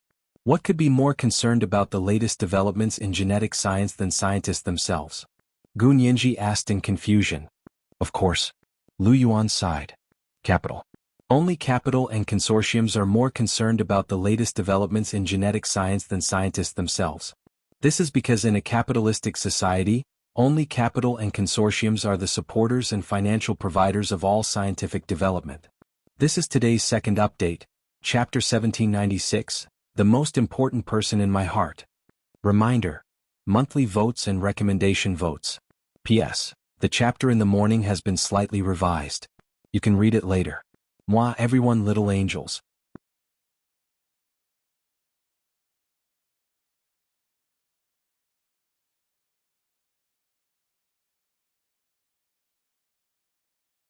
Chapter 1808. Gu Nianji? Capital? Consortium? To be honest, Gu Nianji didn't even take Lu Jin's identity as a major shareholder of the Lu Corporation seriously. She had always thought that Lu Jin was the kind of person who was a major scientist and a major shareholder of the side business. But now Lu Yuan was actually telling her that other than the identity of Lu Jin, that they knew, he had another identity, and it was an identity at the level of a wealthy capital consortium. This was too shocking. Gu Nianji didn't know what to say anymore. Hua Xiaoheng was also very surprised, but he didn't show it like Gu Nianji. He asked calmly, "What's the name of Uncle Lu's other identity?" "Von Rolsfeld." "What's his name?"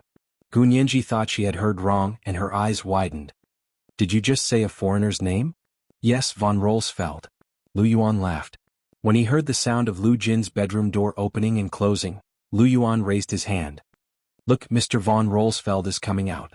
Gu Nianji turned around in a daze and saw a Mediterranean man with black hair, black eyes and fair skin walk out. He was wearing a tailored tuxedo and a bow tie. He was tall and elegant, with deep-set eyes, a high and narrow nose and naturally curly black hair. He looked like a completely different person from Lu Jin's previous appearance. Is that you? Gu Nianji asked hesitantly and couldn't help rubbing her eyes. Lu Jin laughed loudly. I'm von Rolsfeld, a Corsican, the 7th-generation heir of the Rolsfeld family. He spoke English with an Italian Tuscan accent. It wasn't very difficult to understand, but it wasn't very easy to understand either. Gu Nianji, I'm going to the Lock Center to attend a closed-door roundtable conference today. I won't be coming back for dinner. Lu Jin rolled up his sleeves and said very reservedly. Lu Yuan nodded. You've arranged everything? Lu Jin's hand paused, but he quickly looked up as if nothing had happened and smiled. It wasn't arranged like this. For example, I didn't want to go to the closed-door roundtable conference today at all. But since you're here and want to know what I'm doing, you'll know what I'm doing. Hua Xiaoheng stood up and said, You're going alone? Don't you have bodyguards? Lu Jin said, I have bodyguards. They're all here. Gu Nianji was still worried and quickly said, Dad, take Peter with you. He's good at martial arts. If there's any problem, he can solve it in time. But if he goes like this, others will know. Lu Jin looked at Hua Xiaoheng suspiciously. It will also affect me. I know how to disguise myself. When the time comes, even Nianji won't be able to recognize me, Hua Xiaoheng said calmly. This was his old profession, and his ability to disguise himself was not inferior to Lu Jin's. Lu Jin looked him up and down for a while, then raised his chin and said arrogantly, Fine, you can pretend to be my personal bodyguard. Remember to dress up as the same kind of person as me. Can you do it? Not only the appearance but also the accent. Hua Xiaoheng raised his hand. I didn't bring anything to modify, but since you can modify you should have these things, right?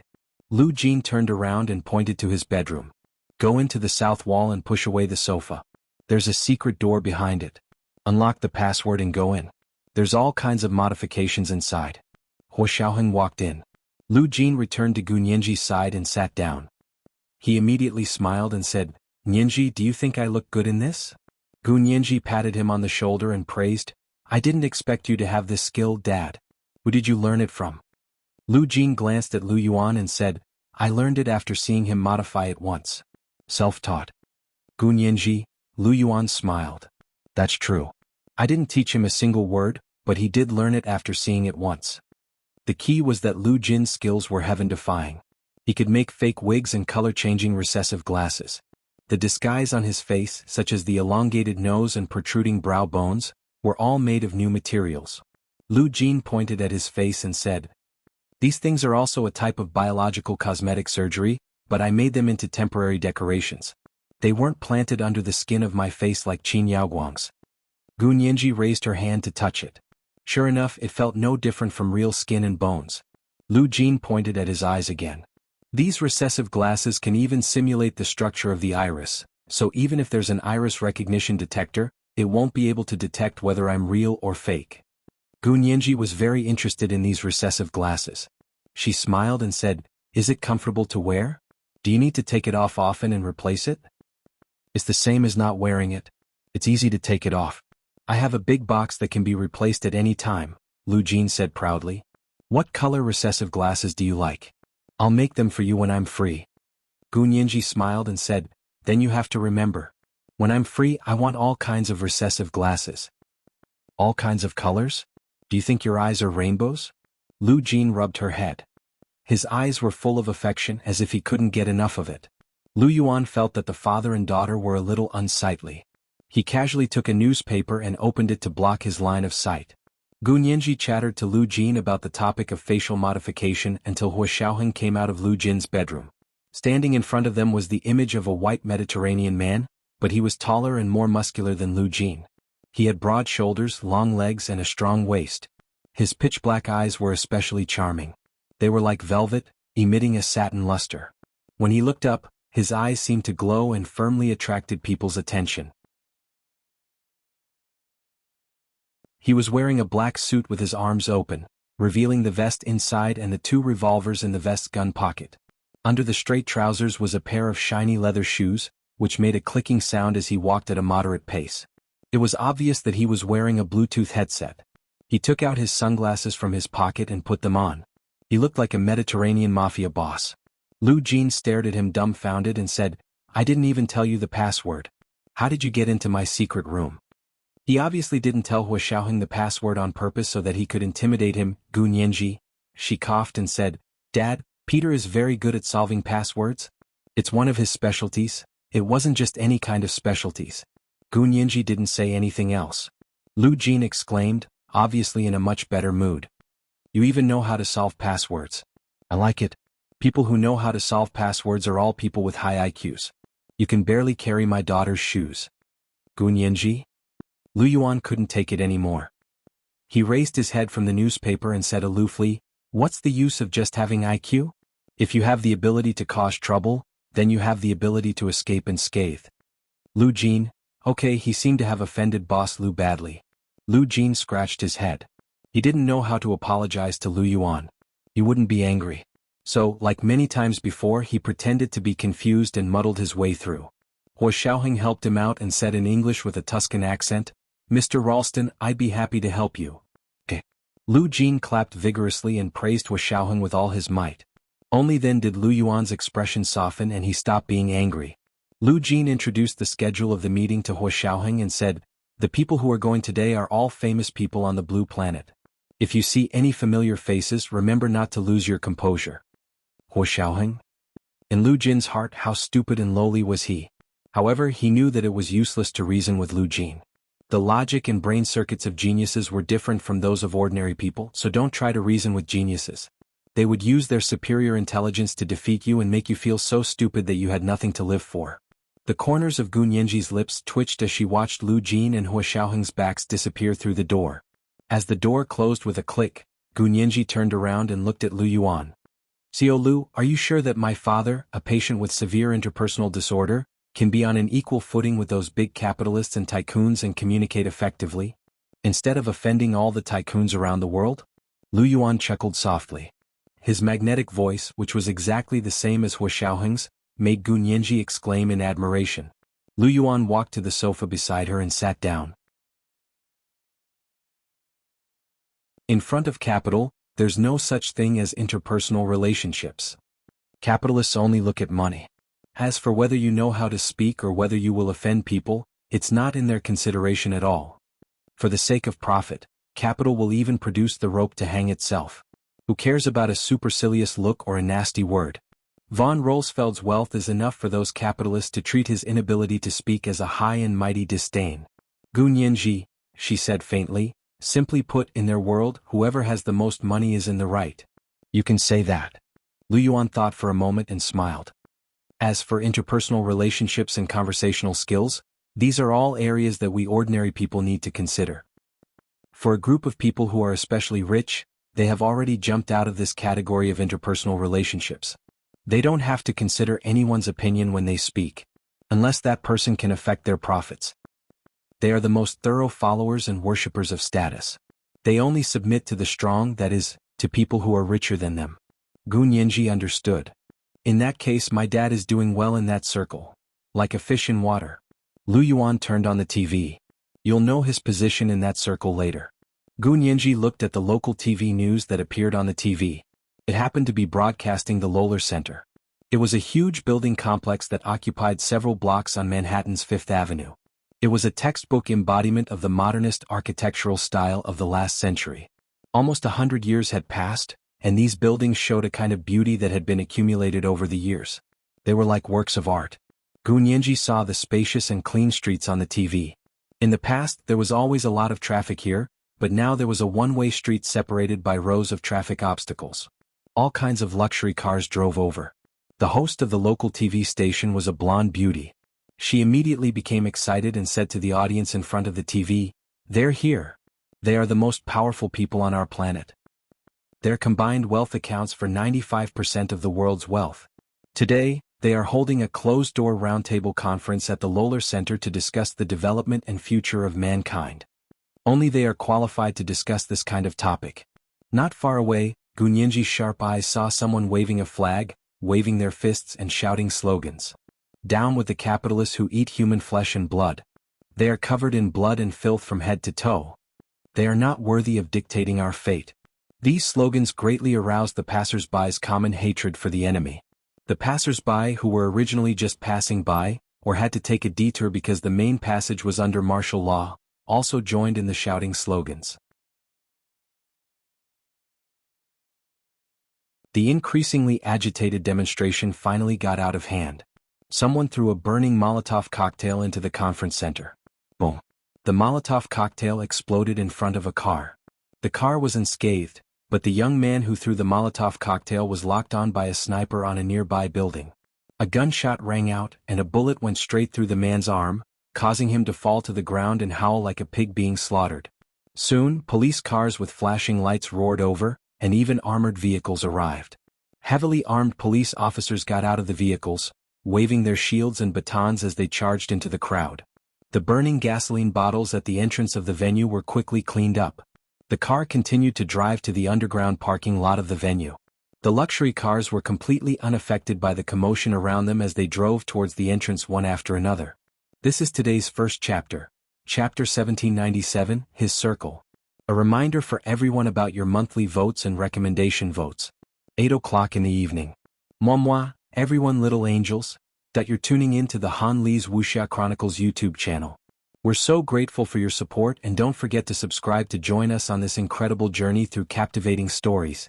Your generosity through donations truly makes a world of difference, as it's the primary source of revenue that allows me to expand and enhance this channel for you. Thank you from the bottom of my heart for being a part of this adventure.